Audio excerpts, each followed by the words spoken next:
Oh, thank God for that. Hello, the... Well, there are like three of you. Oh, there are three of you. Excellent.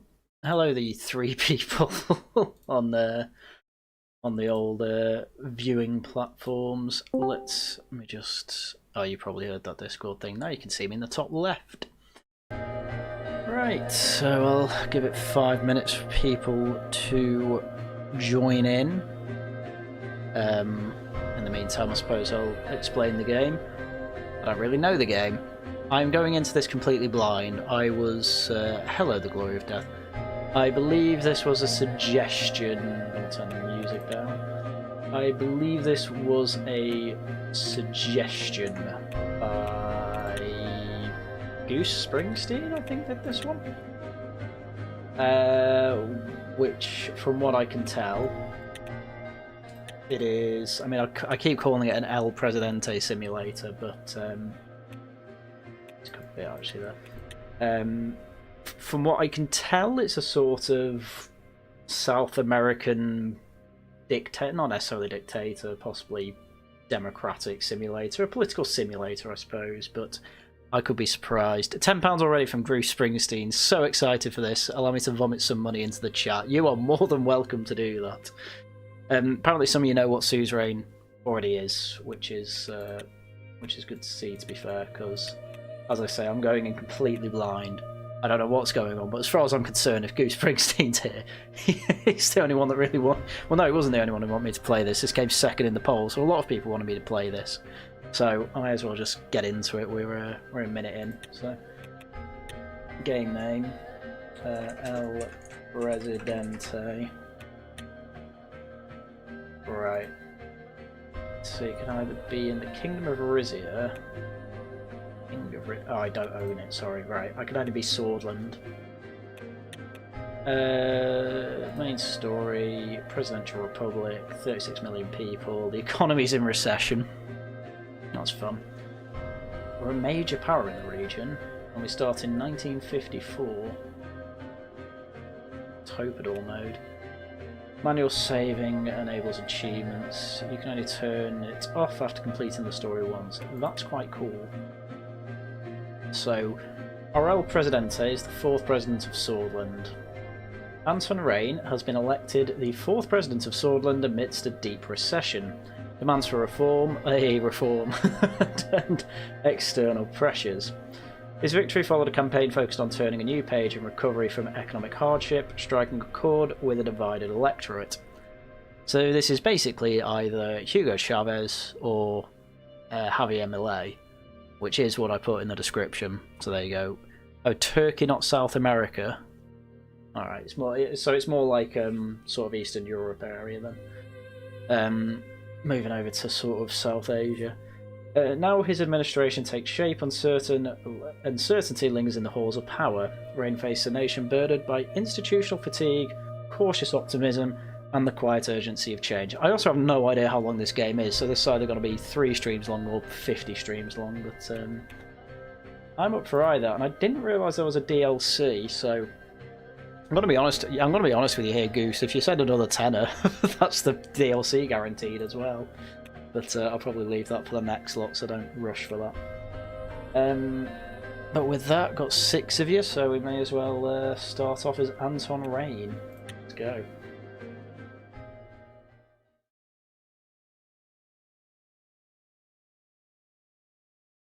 Also, do let me know if the volume's okay. I'm pretty sure it is. You are my enslavement and my freedom. You are my flesh burning like raw summer night. You are my country. Nazim Hikmet Ran. In 1908, Kingdom of Swordland. You open your eyes to this world. You came from, wealthy family, middle income family in the city of Holzord, or an impoverished family in the city of Daya. So if I'm going, I mean, I guess the impoverished family one, that's more Chairman Mao type. Middle income, as I say, is a bit more Hugo Chavez, and wealthy family, that's, I guess you could say Karl Marx, but he's never El Presidente of anywhere, but I think we'll go with more middle class, just middle of the road, you know, businessman, petty bourgeoisie type, as Navarro would say. Parents named you Anton. The young child of a diligent civil servant, you lived quite an ordinary childhood.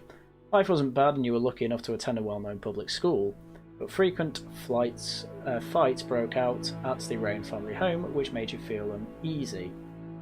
Past. During history class at school, the bell started to ring unexpectedly. You heard a loud commotion outside. As everyone tried to figure out what was going on, the principal announced the historic revolution. The kingdom was no more. The Republic of Swordland was born. You don't fully understand. You were happy with that. You were happy you had the day off. You were somewhat worried.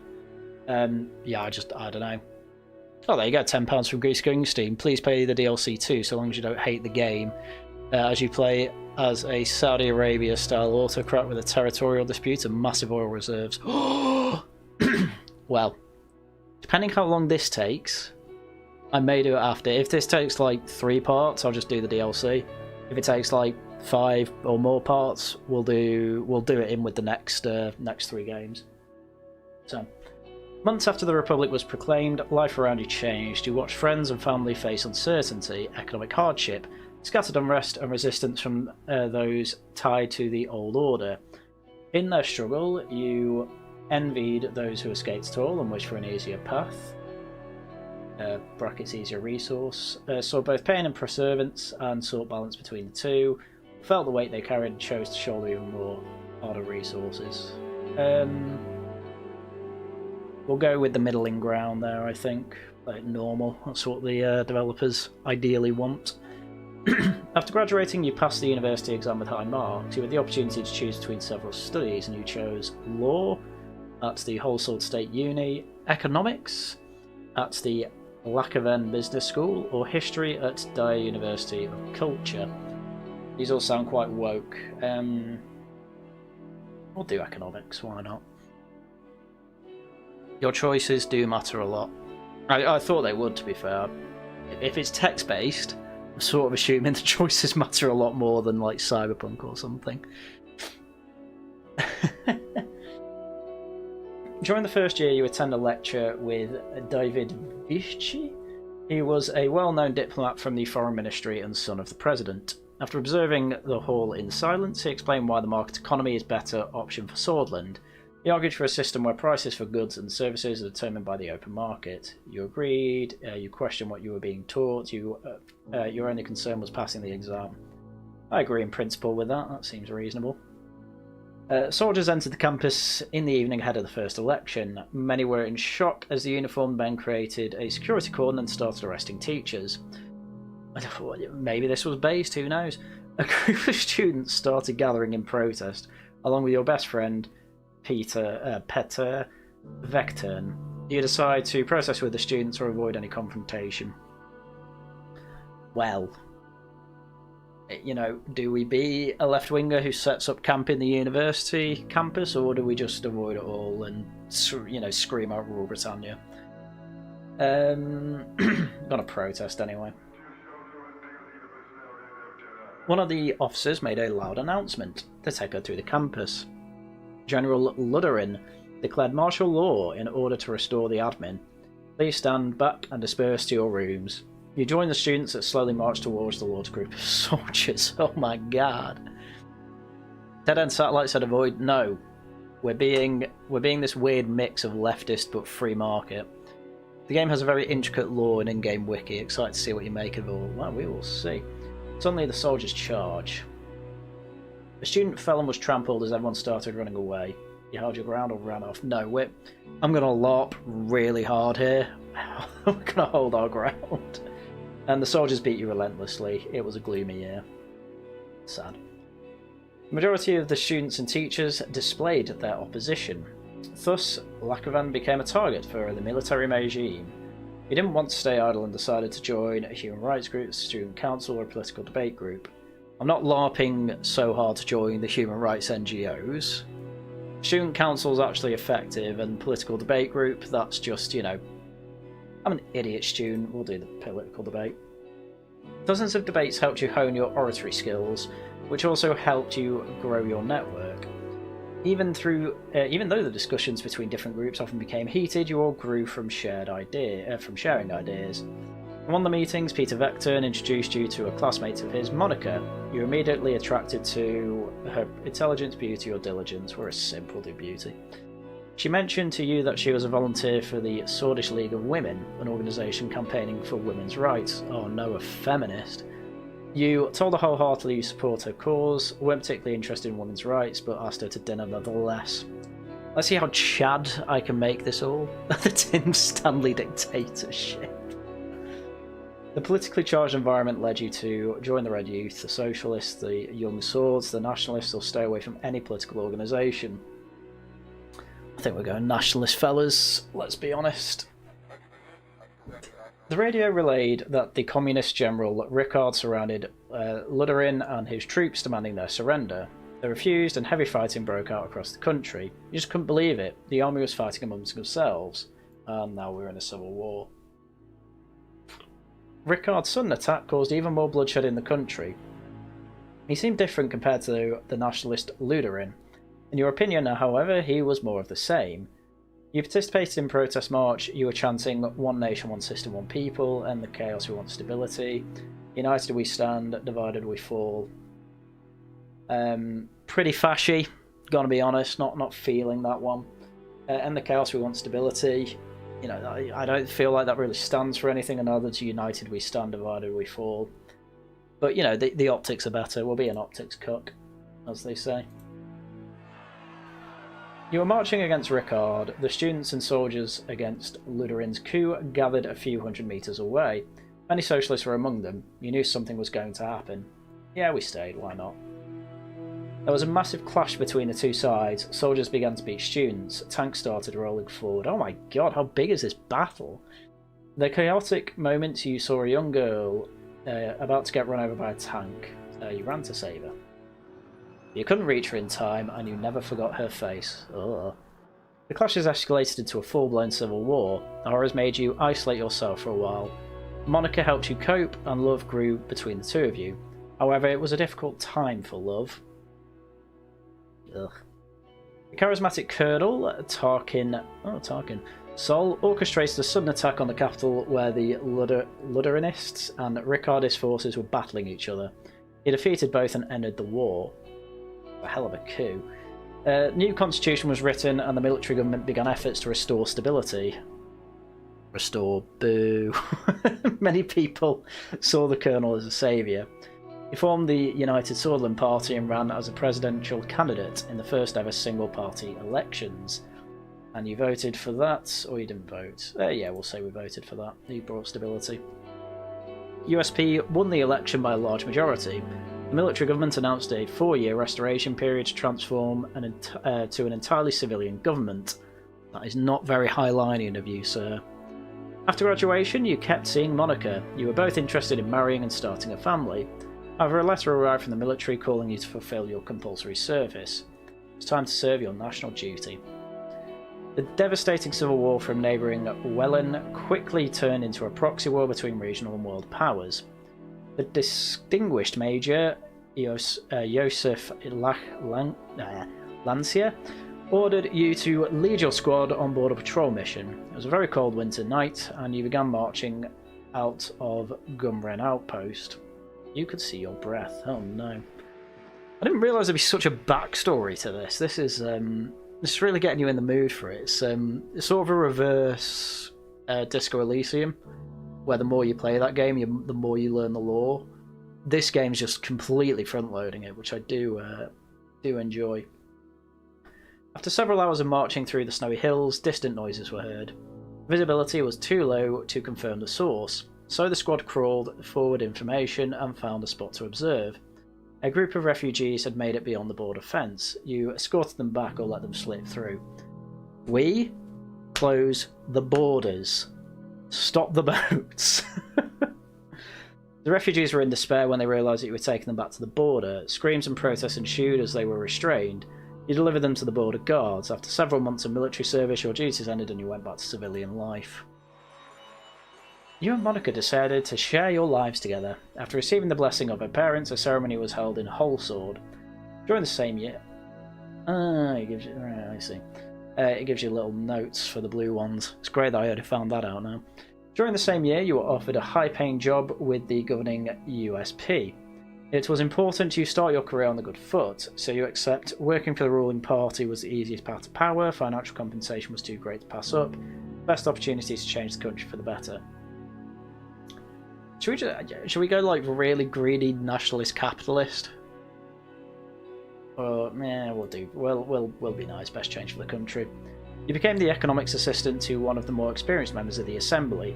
You worked long and hard in investigating hundreds of pages of economic reports late into the night, climbing the ladder. Tarkin Sol gave amnesty to the remaining factions of the Civil War and chose de-escalation and appeasement. The institutions and symbols of the former kingdom were slowly replaced. His government launched several new initiatives such as citizens-funded bills programs to revitalise the economy, a social labour initiative to help rebuild and improve society, and a large dam project to solve the energy crisis. The first multi-party election in history of Swordland were held, and he was elected once more. The new 5-year plan, oh no, and the subsequent financial work put you under a lot of pressure. But your significant contribution to the economic strategy triggered an invitation to meet President Tarkin Sol himself, who offered you a key position. You were to become the youngest member of the Assembly, and you accepted right away.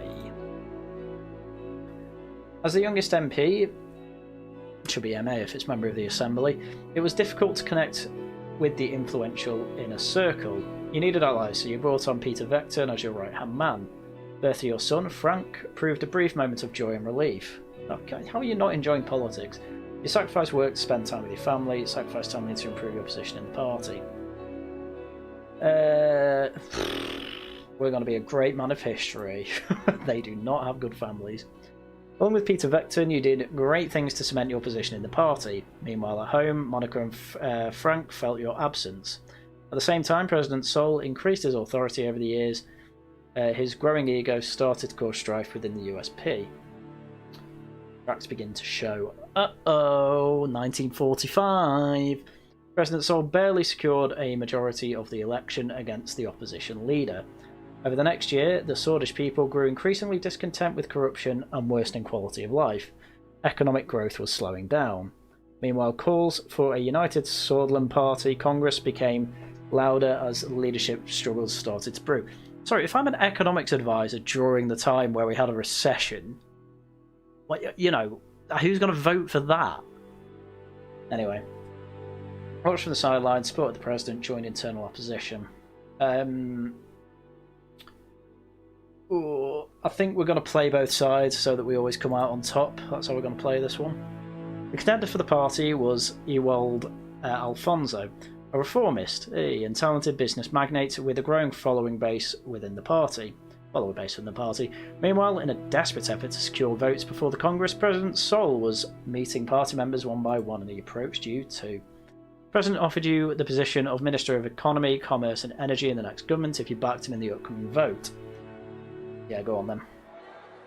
The Congress was nothing short of impressive. The banners of the USP were decorating every possible spot. Thousands of influential political figures, lobbyists and benefactors gathered for this turning point. The vote of the party leadership began. You vote for Sol because he offered me. But he lost the leadership, and Ewald Alfonso won by a small margin. During the Congress, Sol announced he would retire from politics at the end of his term and appoint Alfonso as vice president. The systems he had established were to stay much longer. His achievements wouldn't be forgotten. And you were happy that he was leaving, troubled by the departure, didn't care who was in charge. We're unhappy. He did good things, so the story says. A month later, your daughter was born, and Monica named her Deanna. She motivated you during a tumultuous period in the party. As VP and the leader of the USP, Ewald Alfonso began dismantling the old organisations and structures established by the USP, such as the State Educators Corps and the Swordish State Corporation Bills. General elections were approaching, the USP was under new leadership, you joined the party efforts and campaigned for him, did your best not to help him.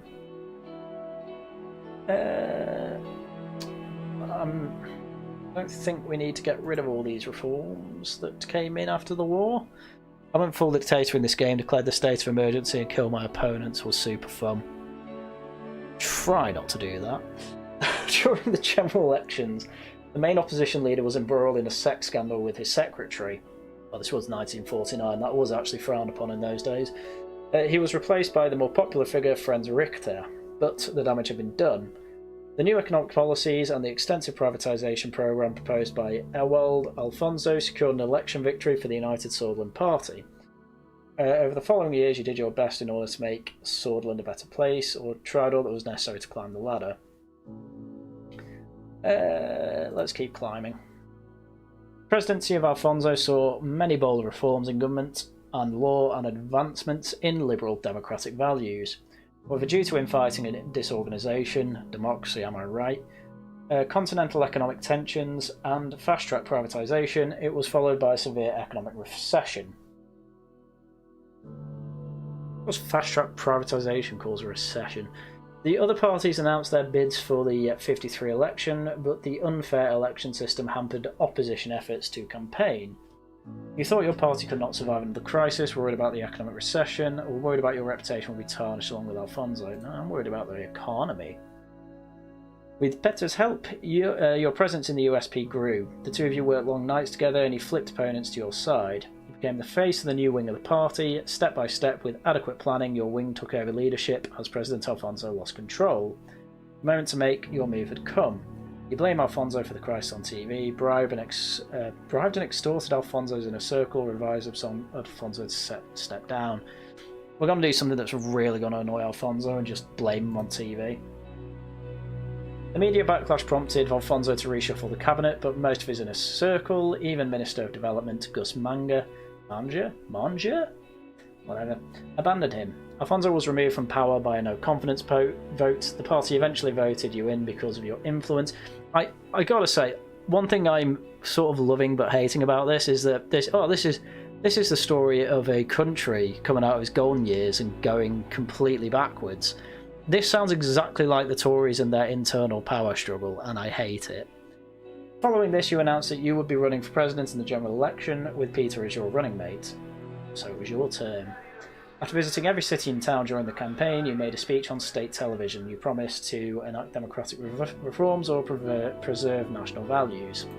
Do the national values one. Great nation of Swordland, due to our incompetent leadership, enemies both internal and external are influencing our glorious nation. Today, more than ever, we need to unite under one flag and protect our values. Gretchy Swordland, or Great Swordland. Broadcast ended. On election day, millions went out to cast their votes. It's time to face the truth. And we won! Right, game over, fellas, we did it.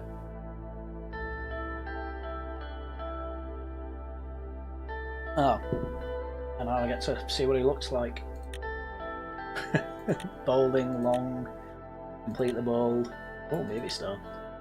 Rebellious, stylish. I could make him look like Archer there, 20s. Is he gentleman? English. Not so English. The swordish fedora. Really. I think we'll do the Archer hair there, the stylish one. Facial hair. It's like default, comrade. Monarchy. Ugh. Chief strategist. Classy. Idealist. Oh, that's been. See that clean shit. He's got a weird mouth. Intellectual. Sword gentleman. Swordist. Strategist. Theorist. Valgslandian. Markian noble. Revolutionary. Renan. Default. Again, we'll do the Archer wave clean shaven. Tired default. Malianivist. If they that's just Chairman Mal. If they have a tactile neck, we're going all in with that. Marine suit, sworded first, tux. Might do that, that's a bit Archer. Brand, white suit, default. We'll do the tux. Background office, tan, gold, green, maroon, red, turquoise. We'll do turquoise for reform, then any accessories. Black glasses, brown glasses, thin glasses. What a cigar? Hype, none. We'll do the cigar. There we go. That is Anton Rain. God, he looks like a dick. Yes, I am. Right. Election campaign promises. As Anton Rain, you have made consequential promises to the people of Swordland to gain their vote. Consider these commitments carefully. After the recent market reform and recession, the country finds itself stuck between two different economic systems with indecision and turbulence, causing the population to demand a direction. Well, we're obviously going to go market economy. Come on. I joined the stream to see Haryan creating the perfect Tory. If I wanted to make him the perfect Tory, I'd put a hat on him, to be fair. I was going more for a Archer / James Bond look there. Diplomatic leaning. Global rivalries between capitalist Arcasia in the west and the monarchy of Rumburg in the north and the communist United Contana in the east are intensifying. Swordland has the potential to align with others or lean towards neutrality. Guess we'll go west, so... yeah, we'll align west. Right, next. In the last 5 years, Bloodish Wezek and Agnolian immigrants flocked to Swordland due to relaxed immigration laws enacted by the former President Ewald Alfonso. What a leftist. As a result, these tensions are causing requests for a political solution, so we're going to toughen the immigration laws, because they are not going to be happy about that one. Turn focus. Right, let's read these. The once praised public education system of the nation has suffered significant setbacks in the last decade. The lack of new schools, high student-to-teacher ratios, low teacher salaries, and even lack of classroom equipment in certain parts of the country cause massive divergence in the education system. The Swedish Armed Forces were the nation's most funded branch until Alfonso government reduced the defence budget significantly, with the increase of saber-rattling threats looming in the north by Rumburg and growing presence of superpowers in the region. Critical deterrence of the SAF matters more than ever. The recent accumulating political tensions between different youth groups and socio-economic pressures between multiple classes of society is increasing the issues of law and enforcement systems. Police need help keeping up with the increased crime rates. Simultaneously, judges in courts deal with an enormous growing backlog of legal cases. I'm playing friggin' 2026 Britain Simulator here. All of this is true of Britain. Except the education one, maybe, but all of this is true so far. I'm gonna crash out over this. Swordland's health system and healthcare quality have stagnated due to an administrative inefficiencies, increased service demand, and increased divide in service quality between urban and rural hospitals. Average life expectancy has dropped with issues such as maternity deaths and disease outbreak. Oh my god, we just had COVID too! Whatever, we'll do defence. Yes, I'm sure about that decision. 2 weeks since we won the election. And now I was about to be sworn in as the 4th President of Swordland. Looking like that. Thousands were watching the inauguration, cheering my name, Anton Rain. The die was cast. The story began. In the distance, the Maroon Palace stood atop the famous Hill of Pride. I had no way of knowing what future awaited me there. Oh, there's the wiki, or the codex. Is that literally just the guys with putting up the American flag, but they took out 3 of them? Grim. Right. I looked at my family, my son and daughter, Frank and Deanna, and we're next to Monica, my wife. Her eyes were glimmering with pride. Damn. She looks a bit like my mum. Probably shouldn't say that. Now he looks a bit like a young Archer. I'll give him that. Okay, cute-ish, I guess. There we go. Then I turned toward the key people who made it all possible. Of course, each individual was promised an important position in my government. I saw my previous rival and former president, Ewald Alfonso Tarkin Sol, was also invited, but as expected, he didn't leave his island retreat. Boo. As my thoughts fade away, the reality of the situation dawned on me. Orzo Hawker, the Chief Justice of the Supreme Court, was waiting for me. The time for the oath has come. I am ready. It has indeed. Let's start. Please repeat after me. I do solemnly swear that I will respectfully execute the office of President of Swordland, and to the best of my abilities preserve, protect, and defend the people and constitution of the Republic of Swordland. You may now deliver your inauguration speech, Mr. President. It's an honour. My fellow swords, my brothers and sisters, dear citizens of Swordland. My fellow swords, I think's the better one there. The crowd look very eager to listen to me. The idea of unity, current dire situation, change and hope. Dire situation, it makes me seem like I understand what's going on. We are enduring economic hardship like never before, and today our nation is falling apart. Our people, we, suffer in this dire situation. Stand together, we prevail. Our capabilities, the issues that play. I think our capabilities. Our workers are no less productive than a decade ago. Our capable minds are no less inventive. Our products and services no less requested than they were last week, month, or year. I promise we will stop the recession and eliminate poverty. I'm not going to promise eliminating poverty. The future awaits us. It's time to turn our faces to the west. First, we must rewrite our broken constitution from 1929. The eliminate poverty one's probably the one I'd go for there. Time for a united, powerful Swordland. Change now, not next decade or years. Today, our capacity as a nation has never been greater. Time to be a united and powerful Swordland once again. We're going to make Swordland great again. That's definitely going to be the title of the next stream. Hundreds of thousands cheered. They were shouting my name in unison. I felt responsibility, power, and burden at the same time. Raise fist, wave, enjoy the moment. Well, wave, I'm not raising the fist, I'm not a communist. I think in modern British politics we really lack the possessive language like fellow Brits or our people. Instead we have newspeak like our communities rather than a British whole. Well, yeah, and I mean that's part of the reason Reform are doing so well, because they're not going along with that nonsense, as they shouldn't. So there you go. I take a long look at the people of Swordland to burn this moment into my memory. One of the presidential guards came by to notify me it was time to leave. I made my way to the leading car, the motorcade. I need a drink, man. The presidential state car was a jet black Cadillak with flags of Swordland above the front headlights. Next to it a man was holding the door. It was Serge Walkner. Hello, Mr. President. I still felt euphoric from the aftermath of my speech. Hearing my new title made me smile even more. If you allow me to introduce myself, I am Serge, your new driver.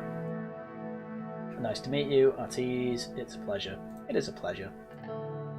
The pleasure is a little bit mine. He respectfully bowed his head before opening the car door and gesturing inside, and I entered the car. This is taking me back to when I used to run D&D sessions at uni. I was like well known for doing voices. Everyone laughed. We will be heading towards the palace. Thank you, Serge. And the motorcade began to move. On the way, Serge proceeds to explain his duties as driver. As minutes passed by, I found myself lost in the thought again, barely paying attention to what he was saying. He suddenly gestured out the window. Isn't it a beauty? The maroon palace. Barely see what it looks like. That's a silhouette. But yeah, it is. He was right. Sunlight glinted off the palace's many maroon-coloured domes. It was bright. It was so bright that I had to look away. Every time I look at it, I'm reminded of my duty to this nation. It's in good hands now, so do I, Serge. It's the beating heart of the nation. We owe a great debt to the men who led the country from here. It's just a building, Serge. There's the beating heart of the nation. Well said, Mr. President. Thank you, Serge. The car drove past the majestic gates, continued uphill to the entrance and stopped in front of the doors. Serge got out of the car and opened the door for me. Have a great day, Mr. President. A Morgna Veskor. Don't know what that means. It refers to the famous swordish phrase from the times of revolution.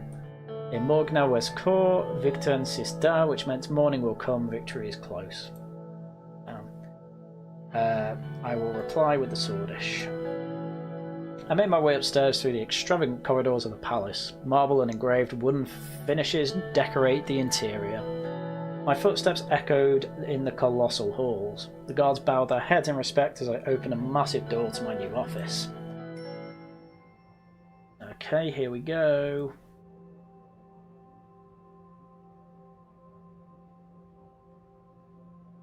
What the frick? Rumbo. Oh, hang on. Right, so Swordland's this, like, whole thing. That's a different country, that's a different country, and these are the different areas. Right.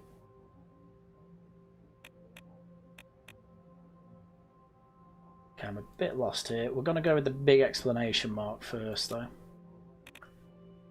Open city information, briefing on the current political situation, read report. Right, okay.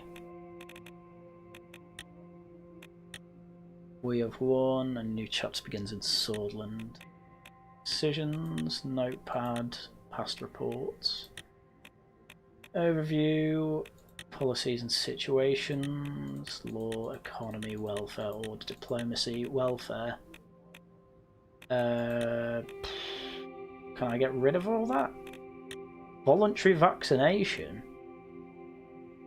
Exercise their freedom of choice regarding vaccinations for themselves and children. This policy has granted citizens the autonomy. No, I don't really have a problem with that. Right, okay. The economy is unstable. Right, here we go. Right. Oh, God. Right. Let's just get our bearings, fellas. So, Kingdom of Rumborg. Guild of Royal Allies, Kingdom of Rumborg. That's us, obviously, in Swordland. Got Agnolia up north. Valgsland over on the east side, along with Glamsland. Oh, it's just a different map. Nibia, Democratic Zanza, Marrowbone, West End. So this is all sort of Africa, I take it. Or, you know, an equivalent anyway. Lespia is down there. Rizia is the, I believe, oil state that we mentioned before, the Arabian area anyway. The Grand Duchy of Palace. Sweet. Engine Treaty Organization. Take that sort of the US. United States of Calrad. Principalities and Fortress City. Damn, they've got a lot. They've got way more than I thought there would be. Anyway, we're gonna have to look domestic, methinks. Connections. Peter Vector as my vice president. Chief of staff. Don't really need to go through all these yet, but see it later. Factions, Old Guard, Reformists, the Oligarchs. Okay, into them later. Oh, we only just have a majority. Jeez, that isn't good. Gloria Tory is the Speaker of the Assembly. Read the news. I will do in a sec. I'm just getting my bearings here. Spokesman of the Independents. Reformist Wing. It's the NFP. National Front Party. Uh-oh. Nationalist Ultra-Conservative Political Party. How many seats did they have? 40. That's not good. 10 independents and PJFP. Where's that? Oh, it is a dove, sorry. Right. People's Freedom and Justice Party. Promote both liberalism and social democracy. They're the left-wingers. Changes as you go along. Okay.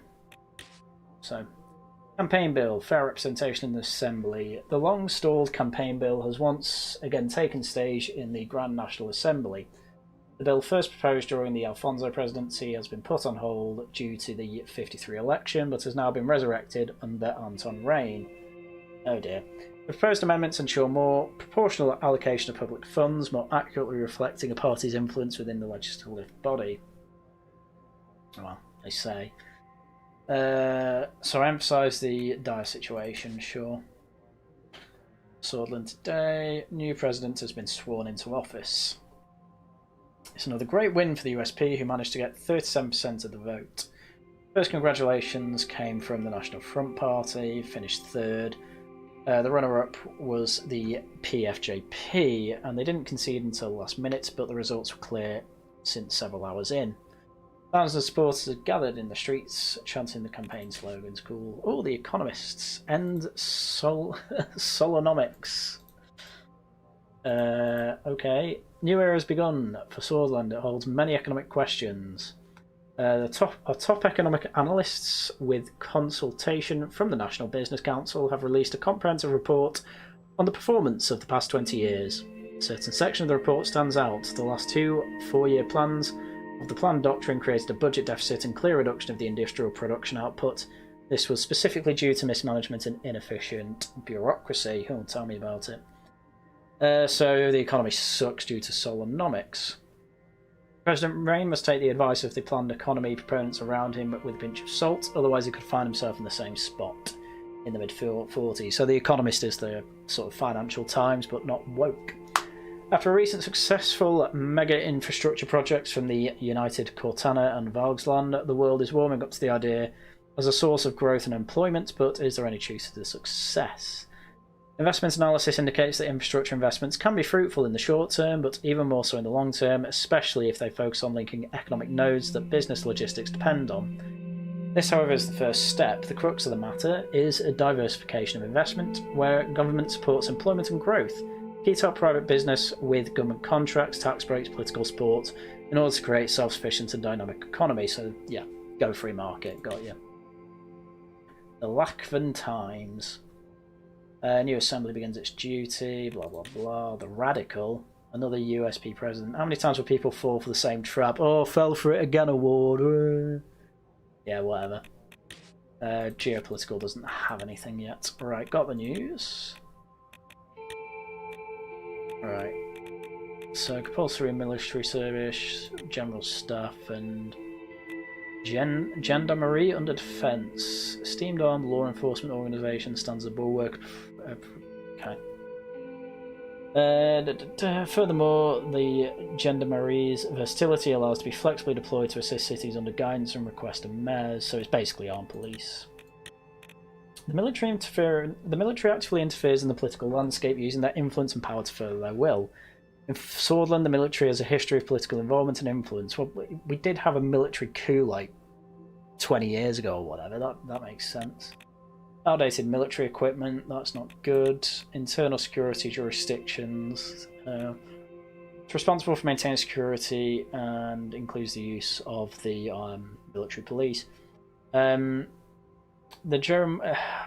gendarmerie, try and get that right eventually, is tasked with maintaining law and order in areas where civil authorities are unable to do so, and they are authorised to use force if necessary to achieve their objectives. See, click on the situations part for that extra info too. I am, don't worry. And experienced generals, that's good. Military has a significant reservist pool that can be called upon during times of war. That's good. Right, law. Court backlog. Limited women's rights. Excuse me. Women in Swordland face extreme sexism both in the workplace and at home. In addition, the law prohibits girls from learning natural and social sciences. Women are often paid less than their male counterparts. Well, they should work harder. Furthermore, they have little to no legal protections in the case of domestic abuse. Well, like, you know, the education one's probably the one we need there. We'll see what the gender pay gap has to say. I imagine it's an actual gender pay gap, but there we go. The bloodish problem. We have a complex relationship with the bloodish population. I wonder what the slur is. With discrimination and unequal treatment, the bloodish people continue to face systemic barriers to education, employment, and political representation. This has led to a growing sense of frustration and disenfranchisement. I see. Judicial rivalry. A political and constitutional dispute has arisen between the Supreme Court and Ministry of Justice over their respective legal authority. Well, whatever. but we have some human rights. Despite efforts to uphold human rights, violations continue to occur due to the broad power granted to law enforcement. Some rights are protected, such as free speech and assembly. Others are routinely violated, such as the right to a fair trial and protection against police brutality.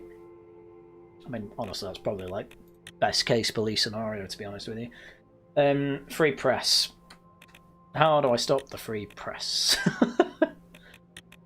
Energy Protection Act. The EPA implemented safeguards Swordsland energy industry from excessive foreign ownership. Oh, that's actually not bad. It was amended in 1949 under Alfonso, setting the limit of foreign ownership in national security sensitive energy corporations at 20%. You could probably get away with putting that up, to be honest, to about 30%. Swordsland's economic landscape underwent significant transformation, shifting the country from planned to more market-orientated approach. This transition has placed Swordsland in a unique position, straddling the realms of two distinct economic systems. Oh my god, it's Britain again! Ugh. Alright, what are our situations? Bad transport, unemployment, tax evasion. Don't really care about that one. Decreased trade volume, that's not a good one. Previous government attempt to solidify trade relations were unsuccessful. Oh, so we just don't trade with people.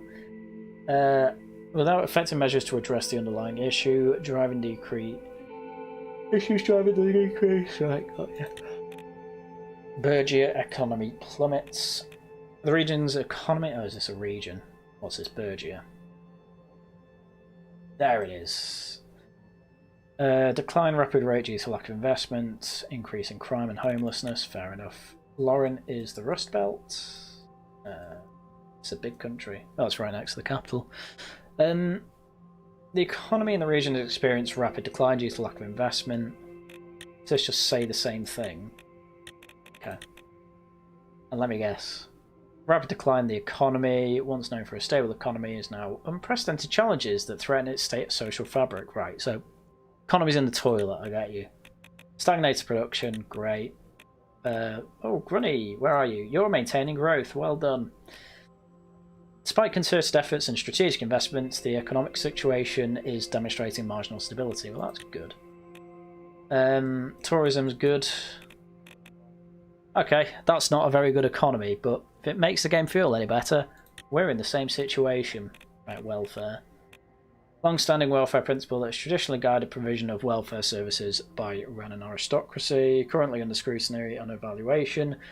These principles, which have shaped welfare practices for a significant duration, are being critically assessed to determine their effectiveness and relevance in meeting the evolving needs of the population. Right. Sort of voluntary vaccination. Freedom and curriculum. Educational institutions are granted the freedom to teach creationism or evolution as part of their curriculum.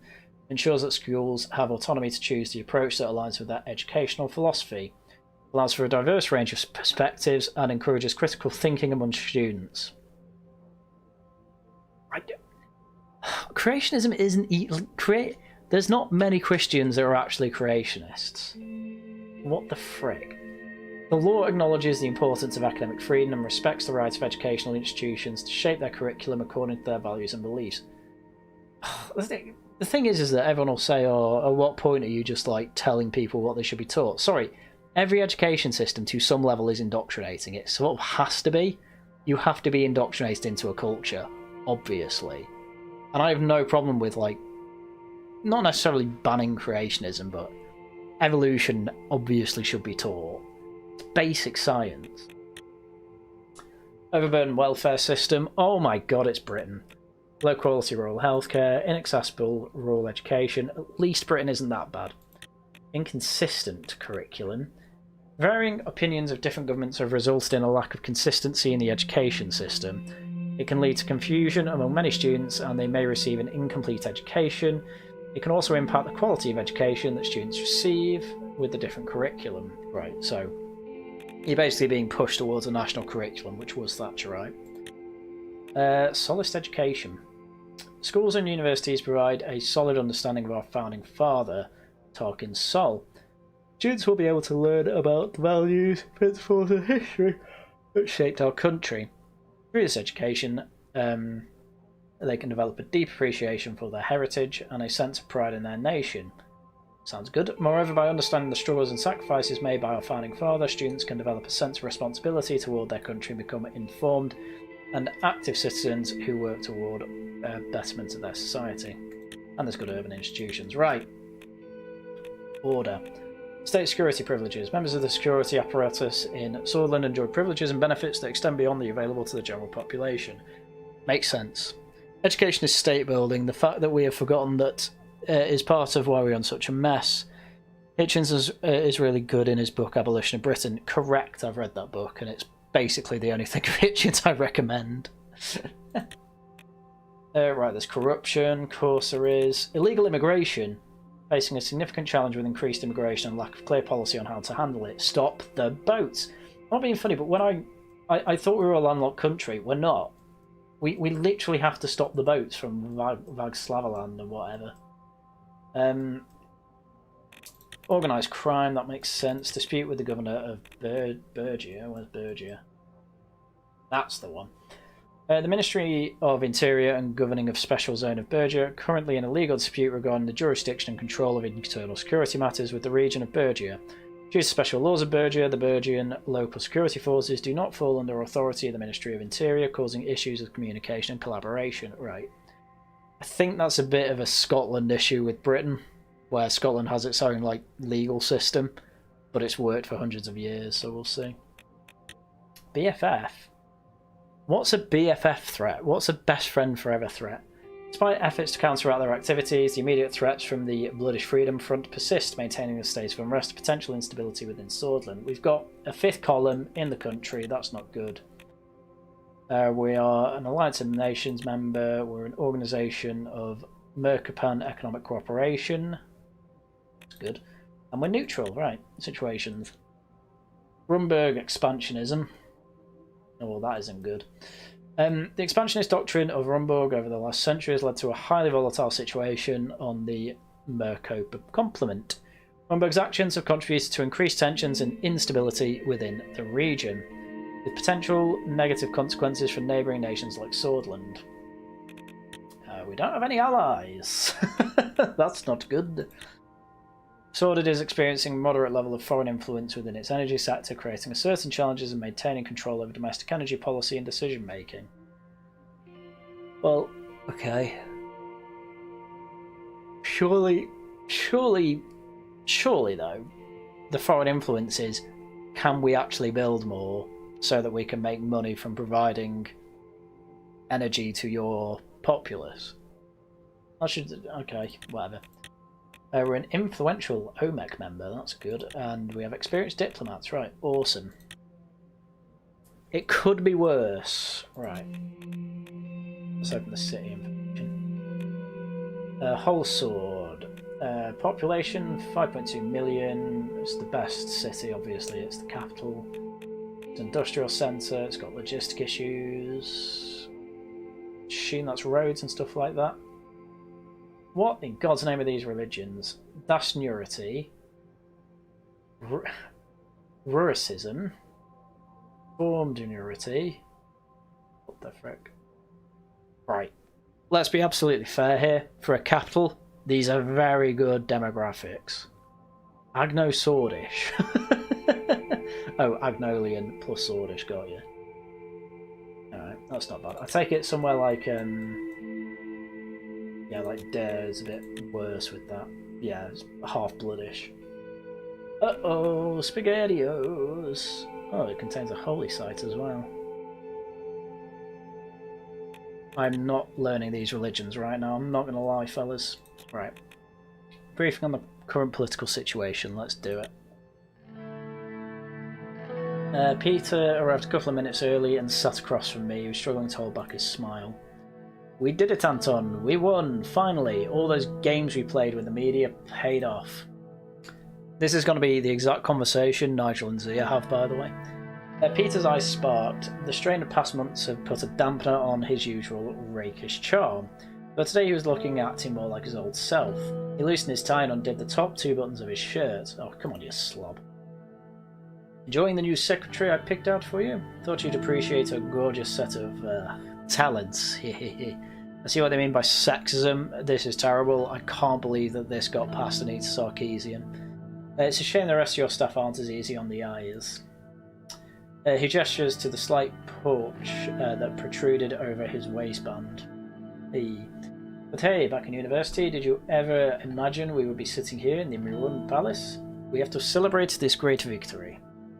Let's celebrate then. I've got my hands on something special for us. An Earlery Maroon 30-year-old. We will celebrate at the inauguration ball. Just hang in there until the evening. It's no time to celebrate, Peter. We have work to do. Let's do it at the ball. Looking forward to it. Evelyn hopes to congratulate you there in person. Good to know it's been some time since I last saw her. I'm sure the kids would love to see their Uncle Peter for the first time as Vice President. We'll see each other at the ball then. I don't think any of that really matters. Reports are not that important, but they're nice world building. What, these briefings you mean? I'm not even sure what I'm supposed to do in this game yet. I'm just kind of clicking buttons, so... I think it was Frank's birthday. We barely had enough time for our families over these past months, haven't we?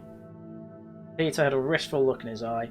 He and Evelyn had never been able to have kids of their own. During our campaign, the opposition inflated the rumour that he'd fathered illegitimate children during his wilder years, but they were never substantiated. The door swung open, and Lucien Gláeddyv, my chief strategist, walked in. He was a compact man with sharp bird-like features. After briefly surveying the room from wall to wall, he sat down and poured a glass of water and opened his briefcase in a series of quick, graceful movements. Oh, the small yellow ones, got you. Well, I may read some of them, we'll see. Gentlemen. The tall case clock in the room struck 3 o'clock. Damn, you're exactly on time. Hello, Peter. Lucien then turned towards me. He very slightly bowed his head. Let's see, Lucien, how are you? Let's not waste time, proceed with the overview. Let's see. It's a privilege to be here, sir. Lucien spoke in a soft, clipped tones that immediately drew your attention towards what he had to say. Peter and I waited for him to proceed. Let's start by evaluating our current situation. The majority of the Swedish people demand change. They are more concerned about the economy than the constitution, but they blame the system for their problems. People are losing their trust in our democracy. Why do you think the radicals like Bernard Circus are becoming more popular? Everyone's expecting us to bring change. The last government did not. Presidente, leader of the reformists, believes that true change can only be accomplished by transferring some of our powers to the Assembly. I'll move into the details of their demands shortly. I agree with the reformists. Our responsibility is to democratise our broken system. We need to listen to the people if we want to serve the country. If we lose power, we won't be able to execute changes we need to make for the good of the country. Listen to the people. It will not be easy. We will need many allies against the old guard in government. Mr. Richter managed to persuade many members of the Assembly to give their support for drafting a new constitution. Reformist politicians are quickly increasing by number. This is literally Great Britain right now. While a reformist wing inside our party is still a minority, they could have a tripartisan majority in the Assembly, especially if they unite under Franz Richter. USB reformists aren't wrong to agree that we need change, but we should be in charge. Mr. Richter could be a potential ally in our goal to maintain the majority. Our party must fall in line with our position. We can't have a strong divide. He could be a strong ally. He is definitely key to this. The reformist demands are clear. They want to limit President's veto powers, ensure that the Supreme Court is independent, and take away the court's right to vote on constitutional amendments. I support the promise we need proper balance of power. We must listen to their demands, otherwise we'll be no different than previous administrations. I won't allow them to influence me. We will shape our own future. Do you want... Depends what ends up happening, because you just end up with a European system where like nothing can get done. Do you end up with 20 republics like France? We'll say we'll listen to their demands. Just go that far. We'll listen, but not necessarily do anything. Can't ignore the winds of change after all. The old guard will do its best to preserve the Constitution. Chief Justice Hawker and his allied judges have great influence over the Supreme Court, which will be tough to break. The court also has the final say over the constitutional legislation. Without their approval, we cannot even change it. We need a comprehensive bill to balance the power structure more fairly. We must break the power of the Supreme Court one way or another. Well, not go against them, the risks are too high. Just whatever, more fairly, I guess. The old guard won't like this, though. A comprehensive reform that would make the reformists happy would mean maintaining a balance between all branches in government, which means removing your absolute veto as well. The reformists demand that all loopholes in the constitution are closed. I should have a veto on the president. With many challenges ahead, we cannot allow obstructionists to exist. We cannot underestimate the situation. Yep. We can figure it out. Our party still holds 130 of the 250 seats. We've got the power. However, to reform the constitution, we must receive 2/3 majority in the Grand National Assembly, which is 166 votes, and a simple majority in the Supreme Court, which is 6 votes. After that, we settle on how to proceed. We need to talk with our party figures. Our first goal must be to get the 150 signatures needed to start the process. Following the green light from the USP, we will reach out to the other party leaders and see if they would break our draft. The last step is to convince the justices of the court. The entire process will take a long time, but we must start working with a reform committee to evaluate all possibilities for a new constitution as soon as possible. We will write a more democratic constitution with the reformists. The new constitution should give the president wide-ranging powers to lead Swordland into the future. We could work with the old guard to protect our existing extensive powers. We work with the old guard. The president should have a lot of power. It's the whole point of being elected. We will write more democratic constitution with reformists. Try the second one. That's very bold. We must start with eliminating the Supreme Court's authority over constitutional legislation and perhaps take their immunity away. Don't forget the reform. I do love how Lucian did a yes minister there. Should have gone super executive capitalist. I assume I could change, but he went very Sir Humphrey Appleby there, where it's like the president should have wide-ranging powers. Oh, it's very bold, minister, very bold. Which basically just means suicidal. Don't forget the reformists want us to address the loopholes in the presidential veto system.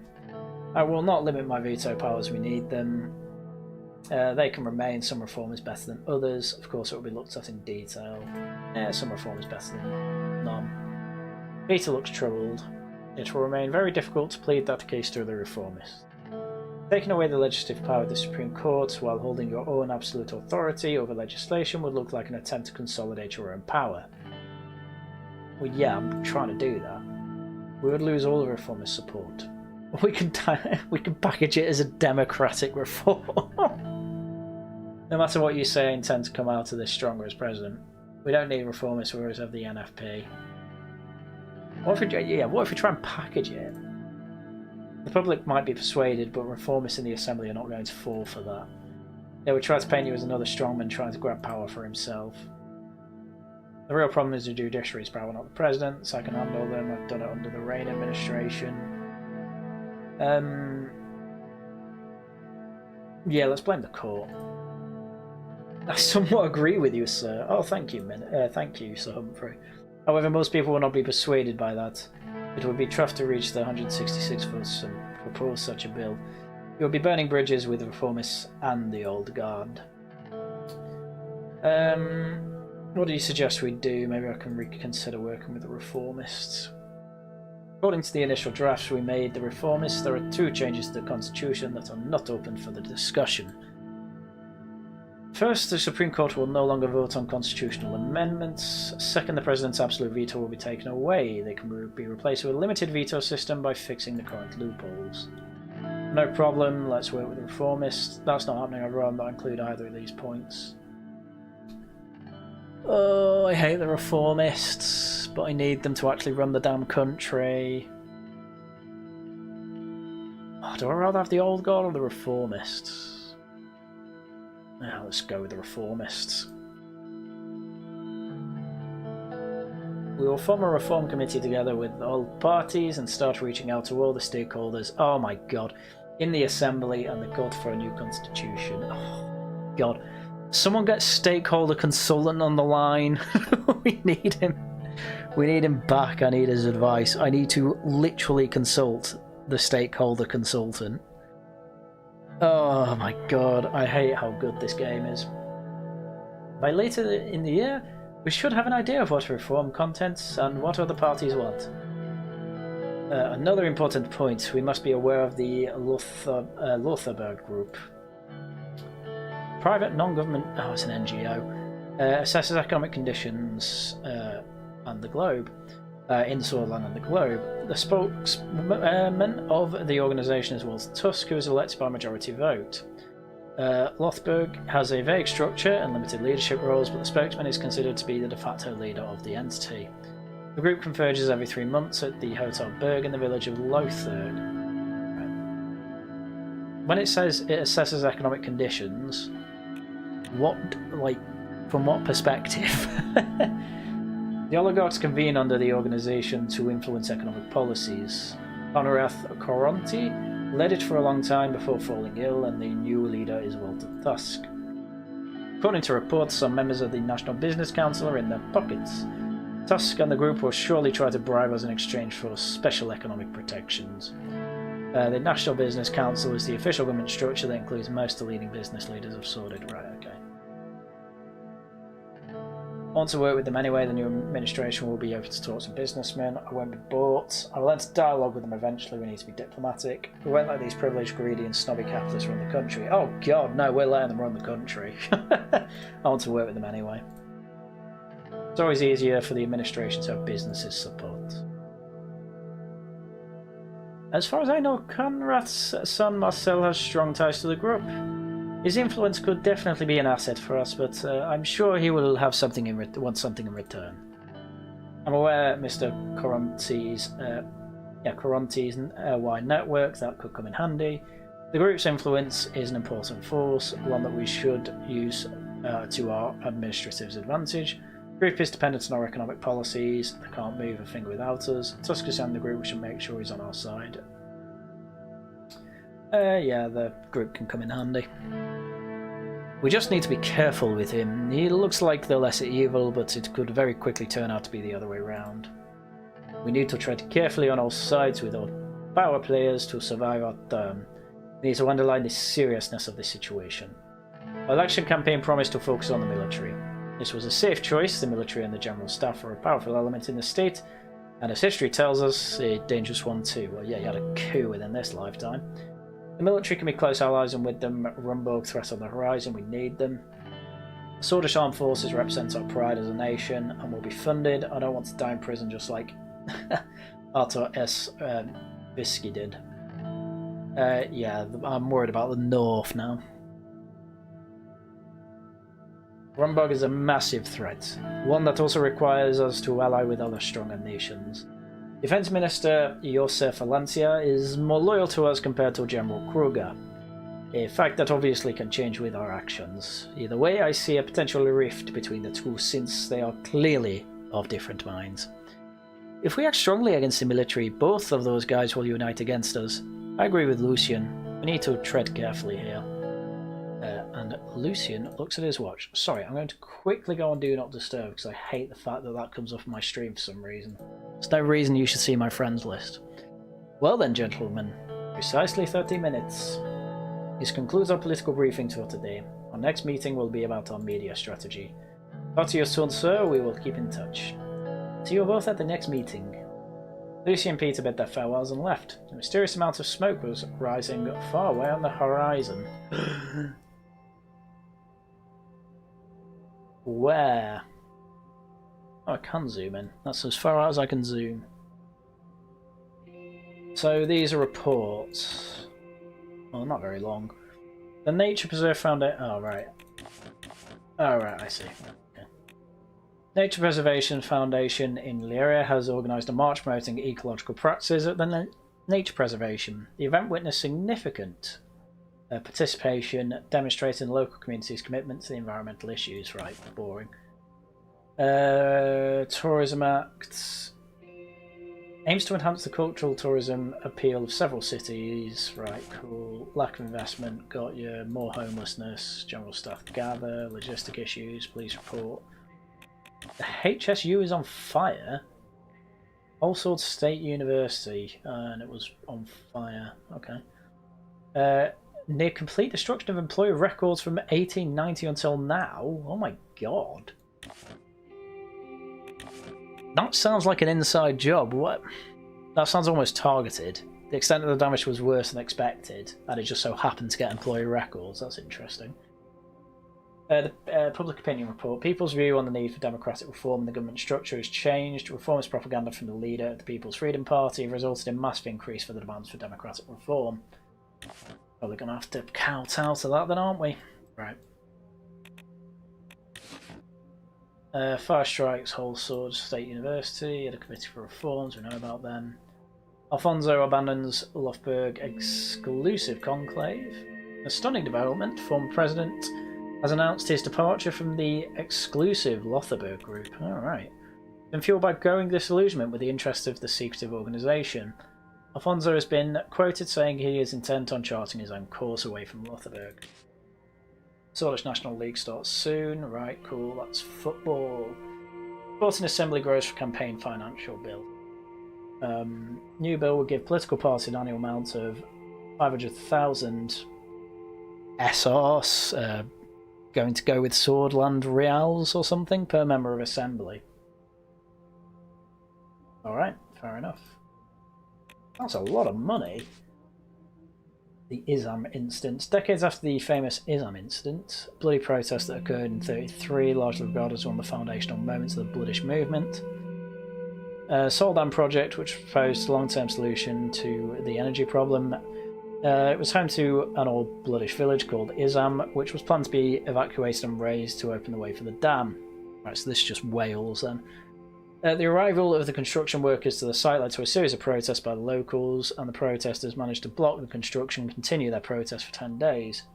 On the 7th day, a group of military personnel arrived on the scene as a reaction to the protest's increasing size, and on the 10th day of the protest, the village elder, Watani Ashcraft, was shot by one of the soldiers and caused the protest to turn violent.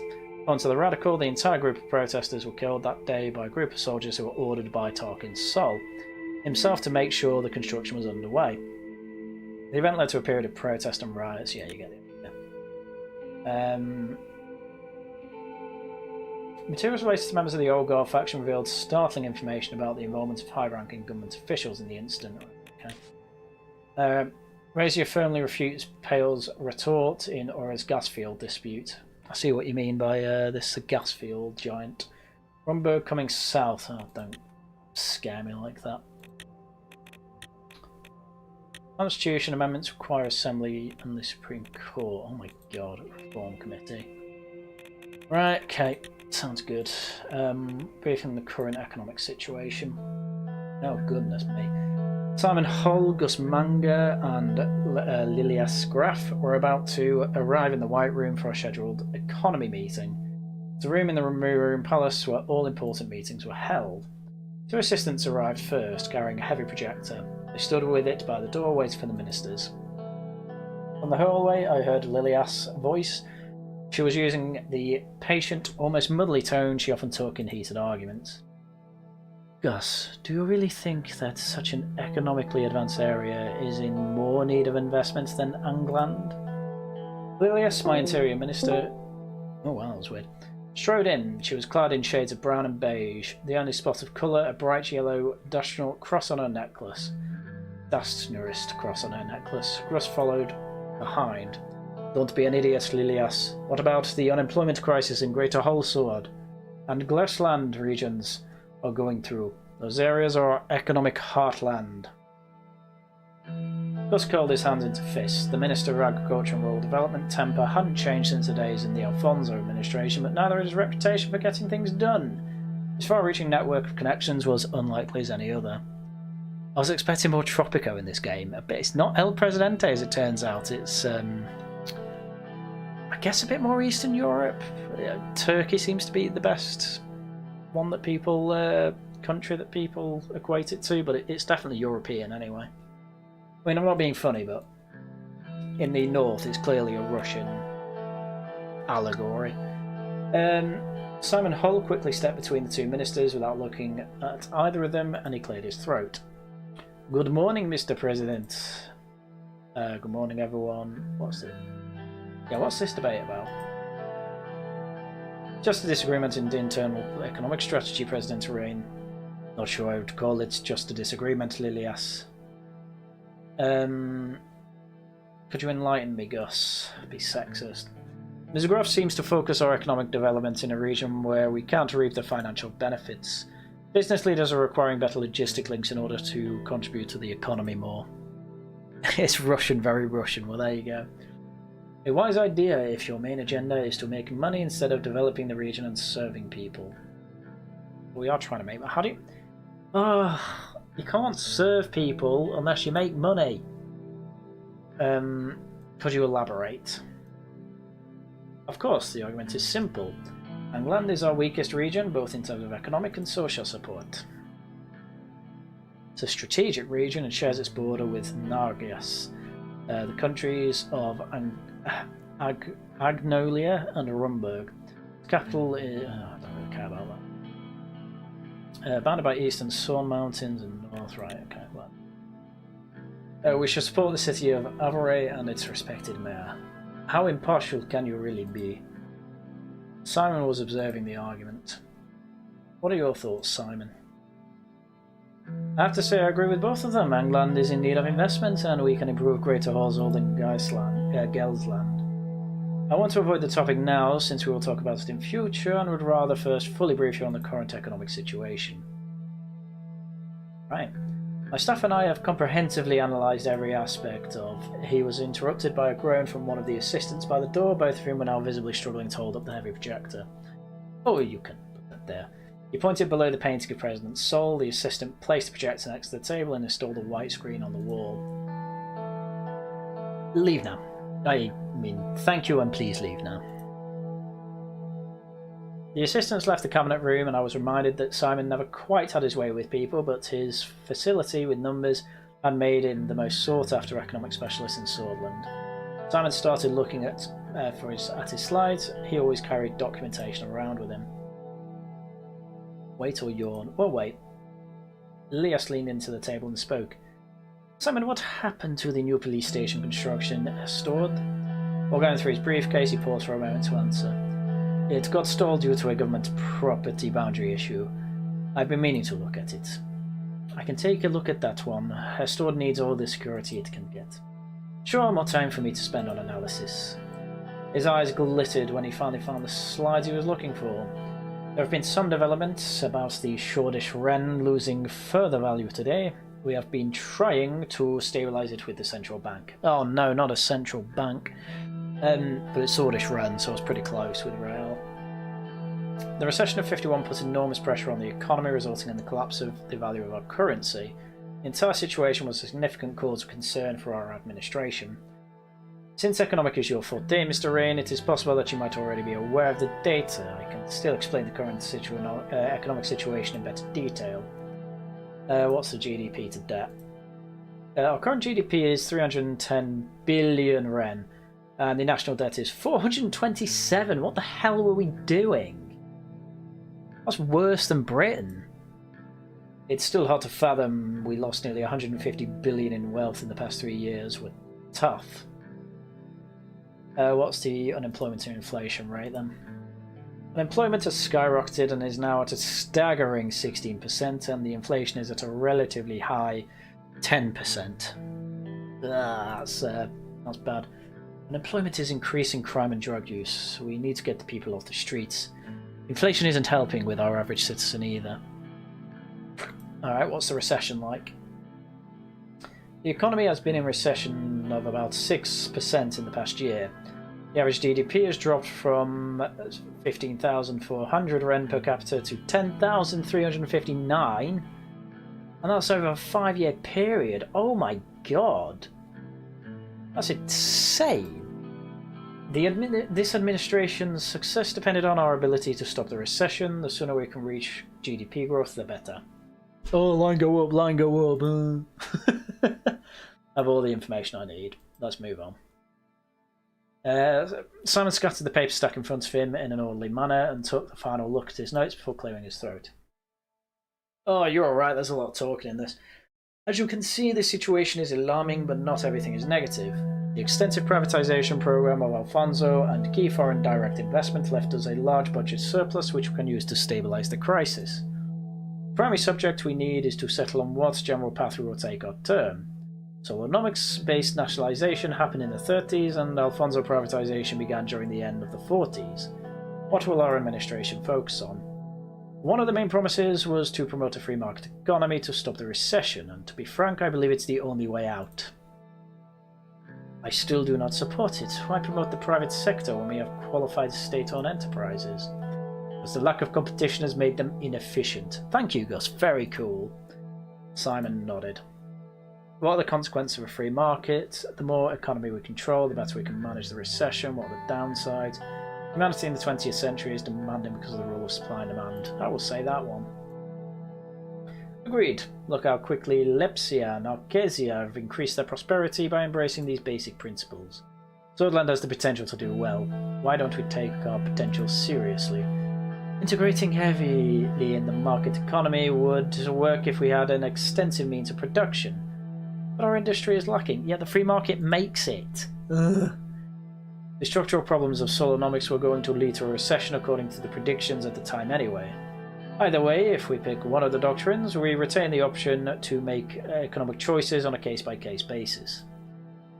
That is, however, not recommended in my point of view. The last thing we need is a chaotic economic plan. Finally, something we both agree on, Lilias. There's another important factor which has a direct impact on our economy. Superpowers. We might have won the election, but I'm still against aligning ourselves with any superpower. Why are you in government? Economically speaking, we are much closer to Arcasia than United Contana. So the decision to align with the West makes more sense. We must be very cautious. There are schemes being devised about Swordland. Not give in to their wants now or in the future. Otherwise our country will be turned into a pawn. Haryan, lose the accent now. I mean, literally everything Lilias is saying is wrong. If you want to reconsider your promise to align with Arcasia... I've made a promise to the people, I won't back down, don't worry, I won't let them control us. Entering the sphere of Arcasia will help boost the economy in many ways, they're wealthy and influential. You might be right, let's see what the future brings. I won't let them take control. Control? No, Mr. President. It's simply a partnership. A very valuable one at that. Valuable for Arcasia maybe, but not for Swordland. That is simply untrue. When the time comes, I hope you will make the right decision. For our own good. We should attract more foreign direct investment, Mr. President. We saved the country from a full-on depression in 52 and 53 by signing lucrative trade deals with nations such as Rezia, Lesbia, and Quinal. Simon clears his throat again. Let's not get ahead of ourselves, Minister Whiskey. We'll be in charge of informing you on those types of foreign policy decisions. We must first decide on our internal economic plan. Simon put forward a legal document outlining the possibilities with both economic doctrines listed, and the cabinet members looked at me. We have to thank Sol and his planned economy for the boom. It clearly showed the success of the system. Let's finish what Alfonso started with his capitalist free market reforms. His path is going to enrich Swordland. What's our long-term economic schedules? Would a free market focus bring us stronger allies? Here's what we'll do. Yeah, what is our long-term economic schedule? Oh, choosing construction contractors, trade relations, tax reform, and privatization initiatives would be some of them. Sticking to a solid, planned economy strategy will be the right call. 5-year plans were fruitful in the past. We're in a recession! Would the free market bring us better allies? It would make us Arcasia look at our country in a more positive light, and they are proponents of the free market economy. The influence of Arcasia has on the world economy is extensive. Our economic strategy should be based on internal reasoning, though. Let's finish what Alfonso started then. The recession was a direct result of his free market reforms. History must note the reason for the recession was because Alfonso was betrayed by his party. That's not true. There was plenty of time for him to do that. If you can't make a change happen in 2 years, then you are at fault. Let's move on to the conclusion then. What are your final thoughts, Mr. President? Critical institutions must remain in state control. We must be fully responsible for delivering service. We should look at opportunities like privatisation to create financial resources. Market economy doesn't require as much guidance and could help us attract foreign capital. It's hard to fully agree or disagree with these options. You already know what we're going to do. We should look for opportunities like privatisation to create financial resources. This is exactly my mentality. There are many possibilities that are waiting, like education or health privatisation, and it would be better to promote a market economy for those to have consistency with our plan. Oh my goodness me based. Hey people, El Presidente here. As it turns out, sorry, this isn't actually South America allegory, it's actually more sort of Eastern Europe, so there you go. So what will our general economic plan promote? Promote the free market economy.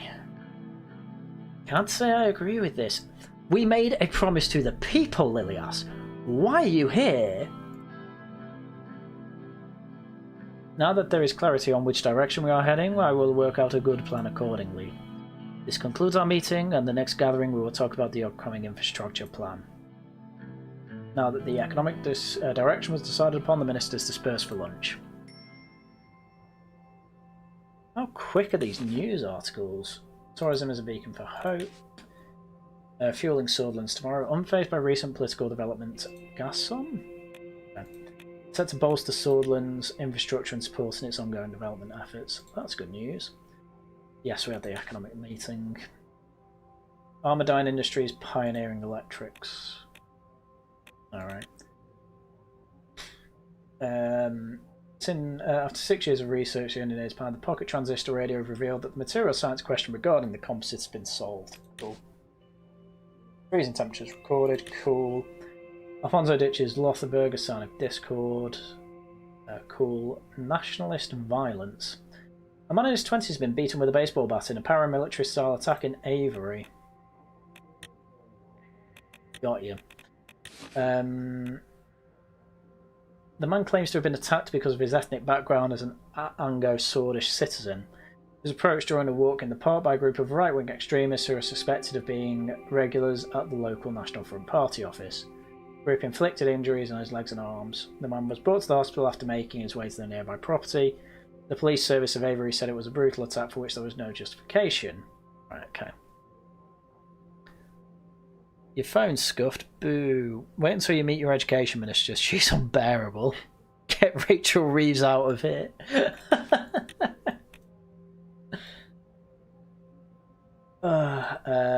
Right.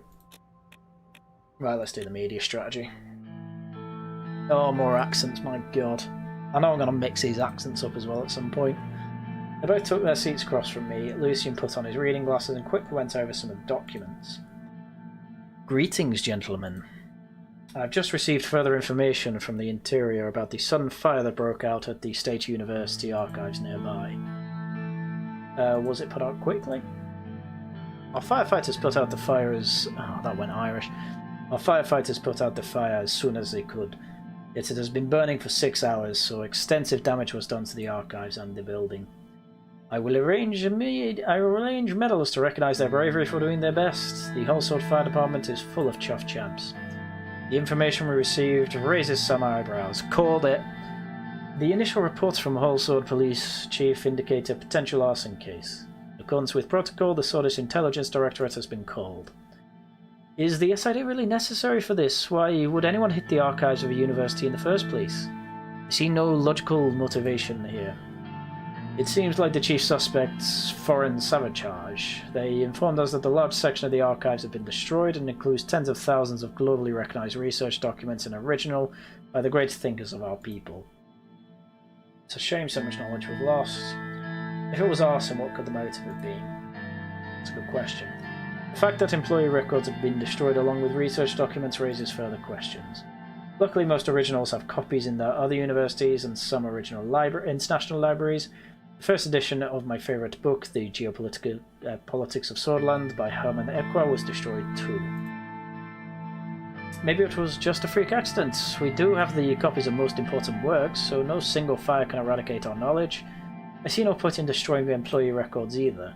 More importantly, Lucien mentioned that the Marcel Coronti contacted him. The Corontis have always been known as one of the richest and most influential families in Swordland. He's the oldest son of Conrad Conti, the industrialist and media Mongol who founded the part of Swordland conglomerate, the richest man in the entirety of Swordland. I'm loving the Deus Ex voice acting, shut up you. He has offered to meet with you, Mr. President. Why is he sending his son? He unfortunately passed away today. After the passing of his father, he may rest in peace. Marcel aims to become the next CEO of the HOS conglomerate. He mentioned a productive collaboration. They are a powerful and influential media conglomerate. To start with, they own the Swordland Today newspaper, the Swedish Broadcasting Corporation, which means they would be wise to have them by our side. Sorry for interrupting. What does productive collaboration entail? Let's consider our options first, no need to be hasty. Well, what is productive collaboration? I do not wish to explain the details over the phone, but rather in person. I believe I will be receiving a call from him sometime soon. However, as Peter said, they have substantial power over the content of the media outlets, headlines, radio shows, and this is what they would be offering. What he wants in return is what we need to understand. But let's not get ahead of ourselves. First, we need to determine our general approach to media. I'm no media expert, but Lucien made some very interesting arguments about the preparation meeting yesterday. There are two ways we can approach the media. One of them is by influencing it, which has clear advantages, and the other one is keeping it independent. The media must be independent, the media is a tool to be used. If you have an independent media, they get influence and they screw you over. If you control the media, they don't have that so much. But on the other hand, it largely depends. We'll make it independent. Ideally, yes, but an unpopular leader will not be able to pass even the easiest reforms. The utmost importance to maintain public popularity and avoid any damaging scandals or mistakes, which... Man, the stuff you learn about political journalism is mad. Effectively, the reason that there's such a big network is because literally every political journalist and politician goes to the same pubs. And political journalists will literally just keep buying them drinks to get them drunk, and that's how you get political stories. Because politicians get basically force-fed drinks and their lips get loose. I must stress one thing, Mr. President. The more people we have supporting our agenda, the more we can accomplish. With someone on our side, an influential media organisation, we can do this very easily. I see what you're getting at. Haryan's Irish voice makes me think of Morgan McSweeney. I'm not trying to do Irish here, that's the problem. I agree with Lucien, but why the assumption there will be scandals and mistakes? We can always hope for the best, but do we really think that nothing could go wrong? Especially considering the very recent history of Swordland. 2 knocks were heard at the door. Come in. Livia Suno, the new secretary, entered the office. Hello. Her dark curls bounced as she crossed the room to my desk. She spoke with a slight lilt in her voice. Excuse me, Mr. President. Mr. Gláeddiv's secretary has been calling me and wanted me to relay a message. Marcel Coronti, the new CEO for HOS Conglomerate, is on the line for Mr. Gláeddyv. Well, the ball is in our court now. Would you like to talk to him, sir, or would you like me to?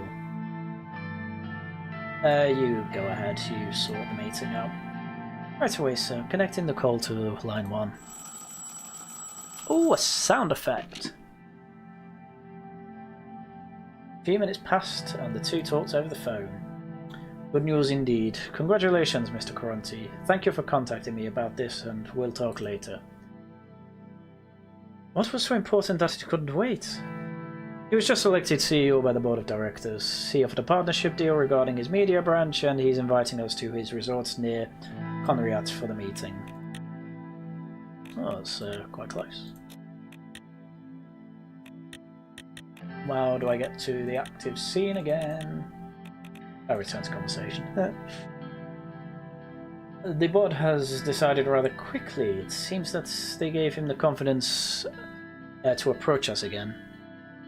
He is going to offer a real deal and now has the power of the conglomerate too.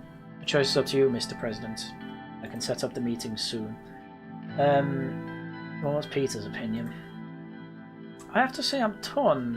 If he's become CEO, then he has enormous influence. And on the other hand, do we want to privately meet with someone who we don't fully know?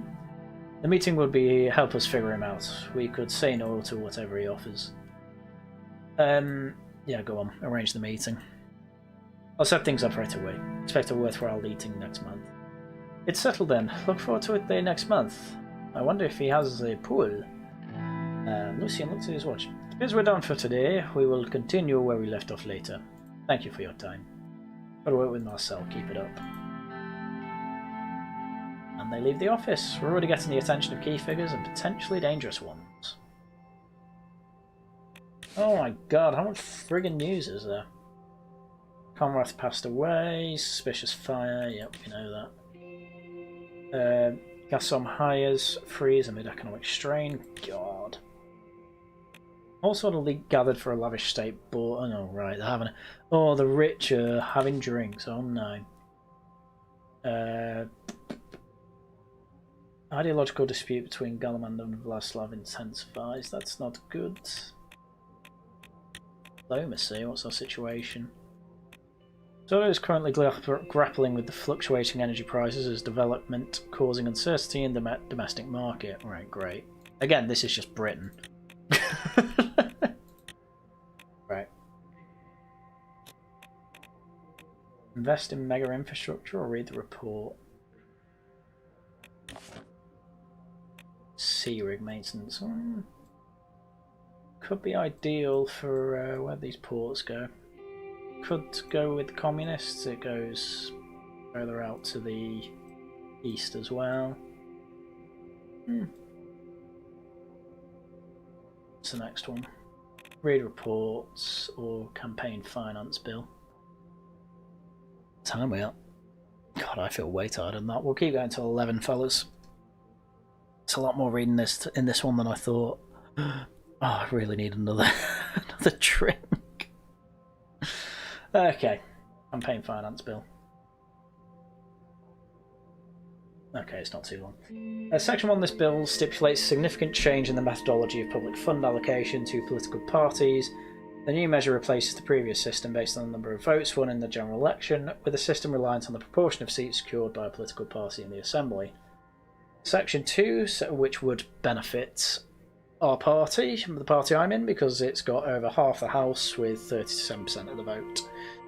Section 2 sets the annual finance allocation to 500,000 Ren per each member of the Assembly.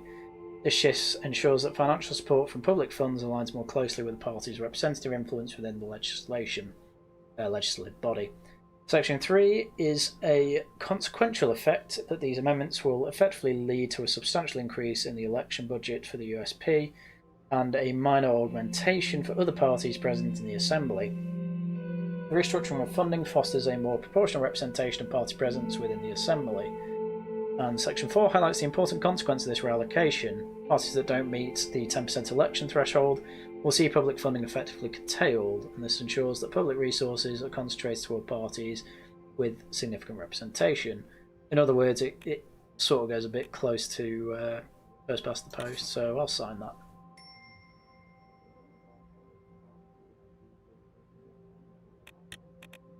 that. To which, apparently, that is unfair election funding. Well, you wanted reform and we got it. This is how you do a term, by the way. You start the term with all the bad stuff and then you go into the better stuff over time. Government budget. Okay, I've got 7. Personal wealth is 2. Interesting. Okay, let's have a look. The Ministry of Economy has put forward 2 bold plans for mega infrastructure projects that would help with the economic recession in the long term. Investing in the projects of this scale will take up some proportion of our budget, but could prove worthwhile. Do I want to go into the mega infrastructure project for one? Reject the plan. We do not have the money, and I was promising to do it for the army. Alright, invest Personal investment opportunity has been relayed by Mr. Manga, an experienced stockbroker in Ventry City, is selling valuable shares of Armadine Industries, an up-and-coming electronics manufacturer company, and we could invest or let the opportunity pass. We will invest some money.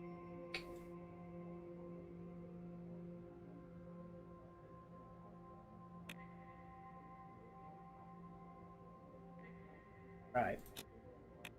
Reception at the inaugural ball. It's great how, like, what's the first thing I do as president? Don't invest in a mega infrastructure project, so I don't want a Boris Bridge. And have some insider trading. So there you go. Just finishing buttoning up my suit jacket when the doorbell rang. Presidential Guard has arrived to pick up for the inaugural ball. The ball was a 3-decade-old tradition, breathlessly anticipated by politicians, bureaucrats and the press. All eyes were about to be on me. I called on Monica to get the children ready. Looking in the mirror, I straightened my tie and took a deep breath. After tonight, there was no turning back. Suddenly Dina hugged me from behind, startling me a little. Monica had fixed her hair into an elaborate braid, woven through with ribbons. Papa, Mama told me it's time to go. Hello, darling, I am ready. Where is your brother? Tell your mother I'll be ready very soon, or stroke her hair. Let's stroke her hair. Oh, I didn't read the news, did I? Electoral funding reform. Campaign finance bill has been signed into by approval. Went in by majority vote after a 3-hour debate. Franz Richter, who objected to the funding package, says it contained too much unfairness in the allocation of the budget and also sought to delay proceedings by demanding a formal recorded vote. What was overruled? The new law brings small changes to the criteria for allocation of the campaign budget and introduces no changes to the total amount of public funds reserved for the political parties, which stands at 100 million Ren. USP hijacks elections. Well, the communists hate it, so I should have done something good. Someday I'll have to pry the boys away from you. You could be president yourself someday, you know that? We'll do the sexist one. Papa, don't be gross. Oh, I can't believe I just did the giggle. It was almost time to leave. The big ball was starting in less than an hour. Now, where's my first lady? Darling, Frank, it's time. Monica. Frank, enough fussing around. Let's get a move on. Where's my first lady? Monica comes down the stairs. She was wearing a simple yet elegant beige sheath dress. Why is everyone wearing beige? Her hair had been neatly pinned into a shig knot, showing off her pearl earrings I had given her for our 15th anniversary. All those years she stayed by my side, and we were about to begin the most challenging chapter of our lives. How do you do, Mr. President? Kiss her hand, embrace her, stand there and look at her. Let's embrace. Oh. Oops. Now where the hell is Frank? Frank! I'm here, I'm here! He tugs at the collar of his new tuxedo. He seemed ill at ease. Are you good to go, Frank? I'm glad I have you with us for the big night. Sure, Dad, I'm just dying to go. Papa, are these people going to be around us from now on? That's the Presidential Guard. Yes, we are Solon's most important family. Unfortunately, yes, can't leave our side. These people are our friends. Yep, we need protection. It's alright, baby. They're here to make sure nothing bad happens to your papa or his family. It's like a national thing, I think. Colour. Yeah. Monica held Dina's hand. Together, flanked by the guards, we walked out the door. Halfway to the car, Frank stopped abruptly and turned toward me. Dad, do I really have to go? Couldn't I just stay home instead?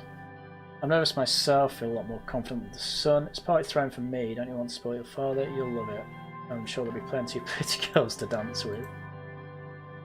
If there's even time in between all the boring speeches, but I guess I have no choice. Got that over with, Frank? Let's go. The car is waiting for us.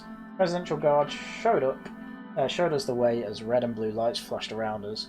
Sergey, my driver, ushered us into the armoured limousine. The motorcade started moving towards the palace, and I gazed out the window in deep thought. Anton, what are you thinking about? Nothing. Nice car, isn't it? With all that's been happening, I'm wondering if I made the right choice. Wasn't thinking we'd come a long way together, haven't we? Yes, we have. And there's still so much we'll accomplish side by side. Just remember, no matter what happens, the children and I will always be here for you. I'm going to help Papa fix everything. Frank rolled his eyes. Teenagers are the worst. I know you will, honey. That means a great deal to me. Let's just enjoy. That does mean a great deal to me. After what seemed like just a few minutes, the convoy slowed to a halt and Serge rolled down the limousine's soundproof partition. "We're here, sir. Hope you enjoyed the drive," added Sergey. "Thank you. How are you today?" "Just as good as it can be, but today is your day, sir. Glad you're in charge now. You know, my entire family voted for you." "Thank you. I'm here with all of your support." "No reason to thank me, sir. You are the one who sparked a glimmer of hope in us." Sergey opened the door for me. The normally imposing palace was festooned with garnished banners that nearly made it look cheerful. A line of shiny luxury sedans stretched around. Politicians, bureaucrats, and celebrities, the creme de la creme of the Swordland elite, streamed inside the building. "Good luck out there, Mr. President. See you on the trip home." I stepped out and immediately found myself surrounded by loud voices and camera flashes. Hordes of eager journalists thrust their portable microphones in my way. My guards fended off most of them, but one woman managed to dodge them and cornered me. I recognised the Swordish Broadcasting Company logo on our press badge, the SBC. Mr. President, do you plan on working together with the opposition parties on the expected constitutional reforms?" My administration will bring real change. The night is for celebration. I'm not going to talk about policies. If the opposition is willing to support us, we're going to work with everybody. My administration will bring real change. Does that mean you don't plan on working together? Do you think you share no common ground with other parties? We'll do our job no matter what. I don't think the opposition shares our values. No comment. We'll do our job no matter what. One more question. One of your first acts as president was to sign a campaign finance law allocating public election funds by seats in the assembly as opposed to a number of votes. Is this a deliberate attempt to defund the Communist Party and the Beludia Workers' Party, neither of which have reached the election threshold?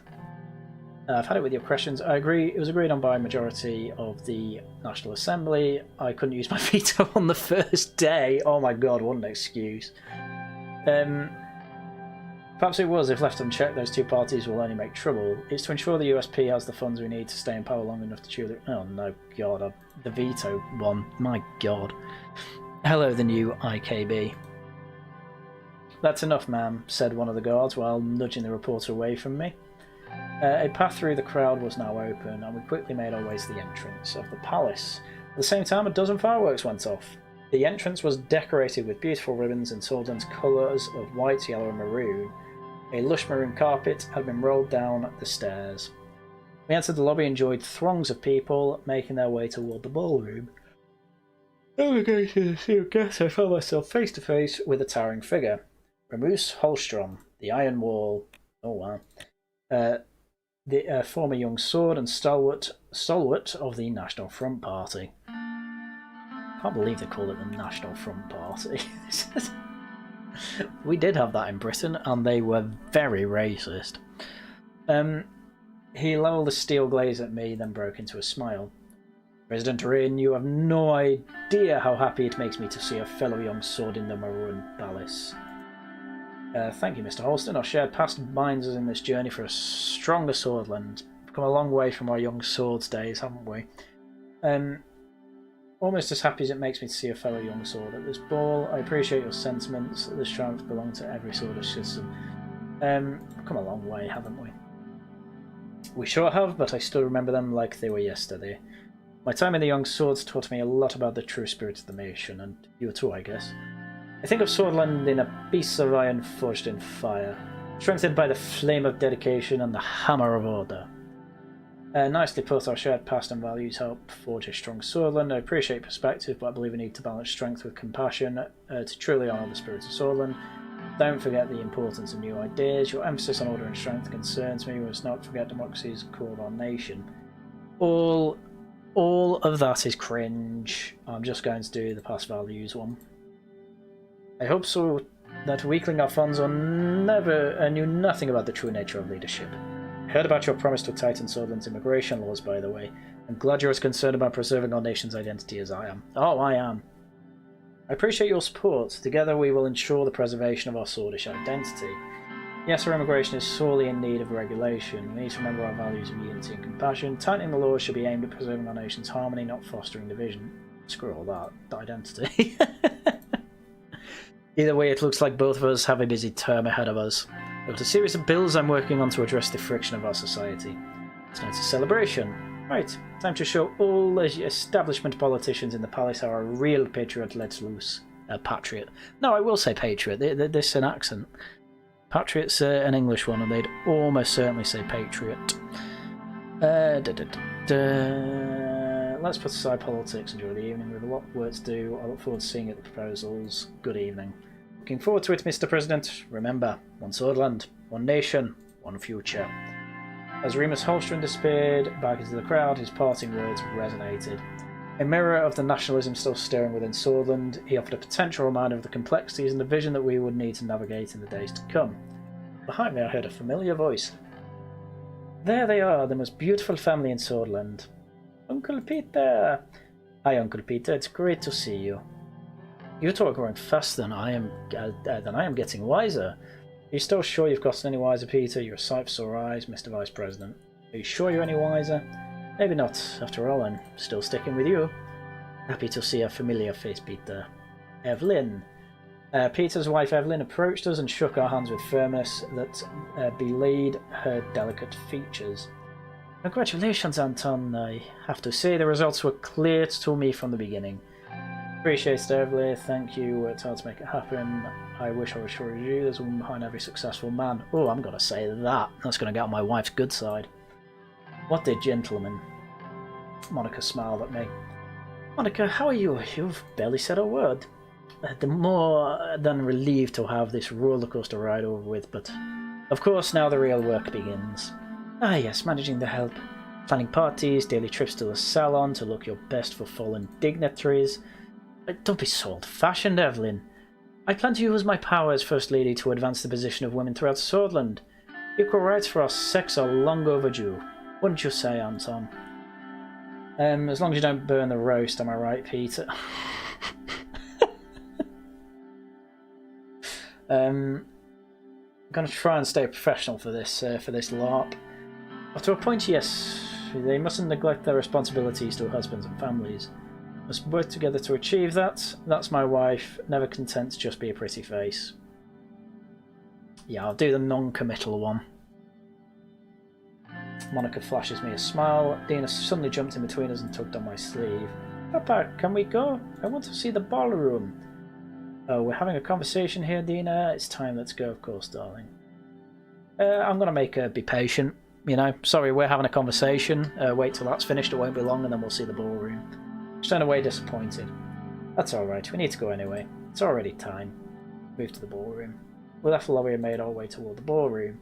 Inside we were yet again surrounded by a noisy crowd, but this time it was politicians who sought to appease the new authority in Swordland. I think this is going to be a very long conversation that takes us past 11, fellas.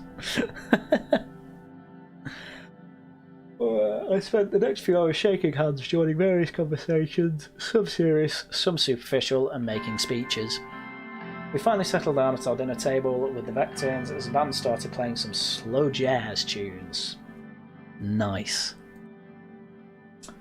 Oh, that was tiring. Tell me, Peter. We have to get used to it. You're already tired. Another drink? Well, suddenly loud banging noises echoed from outside the ballroom. The musicians stopped playing. Everyone in the room was looking around in confusion. I actually got chills reading that, by the way.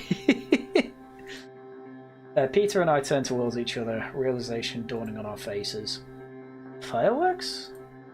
No, gunshots! As soon as Monica heard the word, she lunged from her seat. I'm going to shield my wife and kids. Papa, what's happening? I knew it. We never should have come. Chaos broke out as some guests flung themselves under the tables and others ran towards the door. Screaming, Dina burst into tears while Frank tried to comfort her, hiding the fear in his own eyes. 3 more gunshots. Mr. President, are you all right? Carl Grazer, head of the Swordish police force, was running towards us with 3 more officers in decorated uniform, and they had their guns drawn. As soon as he made it to us, he saw that we were unharmed, and he let out a sigh of relief. Oh, thank God. Status report. 1 second, Mr. President. Check the perimeter! Now! Paul Jansen, follow my lead. We will bring them to the safe room. He turned to Monica, Evelyn, and the children and spoke in a softer voice. Do not worry. The situation is now under control. Please follow me. We followed Carl through the winding halls and corridors in the palace, and his men still had their guns drawn, which did nothing to ease the tension. On the way, Peter made an attempt to break the silence. What a fucking night. Not over, not now, Peter. Can you shut your mouth for a bit? Not now, Peter. Carl turned to us with a serious face through about turn a corner. Quiet, please. This is the video game equivalent of Bonker entering World War I. Dude, my throat is sore. Sorry, I talk when I get nervous. Peter, shut up! Carl flipped the switch on the wall and the panel opened, revealing a hidden staircase leading to a large reinforced door. Inside, a set of emergency lights flickered on. The safe room was comfortable and spacious, with expensive-looking leather sofas. Small security monitors on the wall displayed grainy footage of each room of the palace. There was a boardroom and a pantry containing enough provisions to last us months. Monica and Evelyn sat the children down and started wiping their tears. Carl stepped away from us to make a few radio calls. When he was done, he returned to me and Peter. So what's the status? Not the best inauguration. Are we under attack? So tell me to recall. Do we have clowns for security force? We'll try and use it with a joke. Peter let out a nervous laugh. Certainly not, sir. Carl's radio suddenly cracked to life. Every second felt like eternity, and he pressed to his ear the receiver. When we fell silent, he turned to us. Good news. We're not in any danger at this moment. The situation's been dealt with, and the perimeter has been secured by the guards and police. He glanced towards Monica and the kids. I may, sir? He gestured towards a more private corner of the room and started speaking more quietly. So this is what we know so far. We've confirmed that 2 people were gunned down in front of the palace. The attacker is one of them, and we have reasons to believe he was working alone. He fired 3 shots at an MP, 1 to the head, 2 to the body, instantly killing him. Presidential guards at the palace immediately shot and killed the attacker. It's not been identified yet, and we will require an investigation. The MP that was killed was identified as Bernard Circus. Bernard is that Bernard or Bernard? Whatever, we'll go Bernard. Is a Swedish poet, novelist and short story writer and columnist politician, named for lyrical flair that was regarded as leader of the Swedish avant-garde. So he's a writer. He joined the Red Youth? Okay. Returned to Sweden following the departure of Sol. He organised strikes against Swedish government failure to include amnesty laws and started becoming a popular figure in Swedish politics. Okay. So which party is he part of? Oh, he's a communist. Oh. And what's the problem? This is huge, Anton. This will cause a lot of problems. A lot of problems. Peter pulled out 2 cigarettes and handed me one. He turned to Evelyn. I could hear him trying to reassure her that everything was going to be alright. Monica was still trying to tend to Dina, and Frank paced the room, mumbling that he should have stayed at home. Comfort the kids. Peter, old friend, how the hell have we got ourselves into a smoke alone? Let's comfort our family, you know? Nothing like this will ever happen again, and I'll make sure we're safe. I'll make sure everyone's going to be fine. I'll make sure it never happens again. You can't be sure of anything anymore, Anton. I lit my cigarette and took a deep drag. I was going to see this through and keep my family safe at all costs. I crushed the cigarette into the ashtray.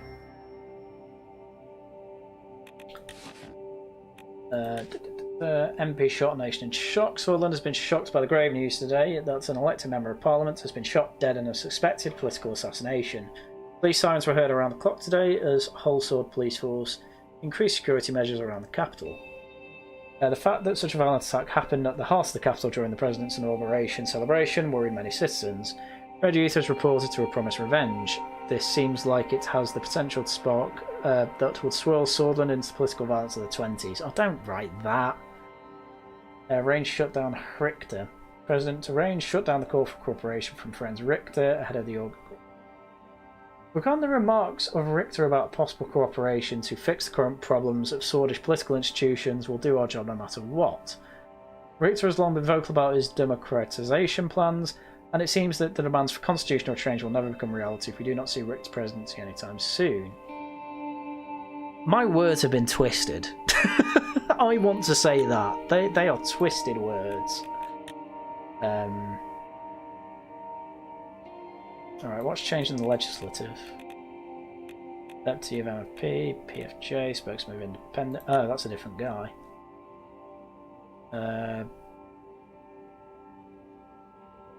Oh, there was a ban of a party. Interesting. Of the the Bloodish Freedom Party.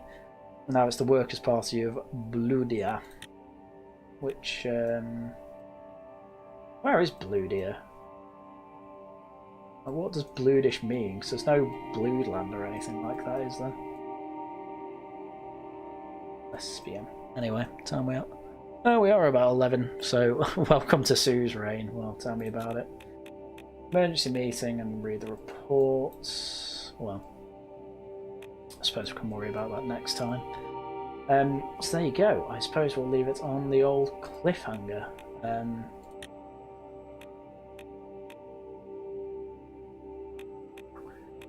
Because I am very tired.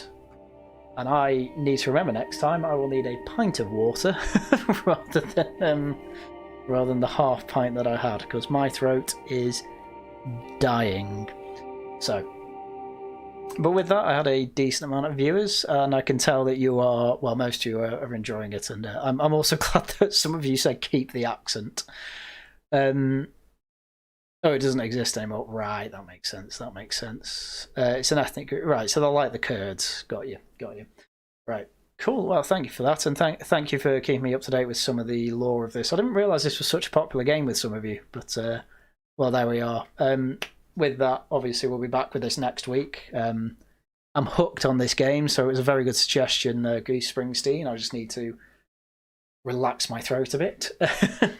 But see you next week for that. Walls of Westminster will be out Friday.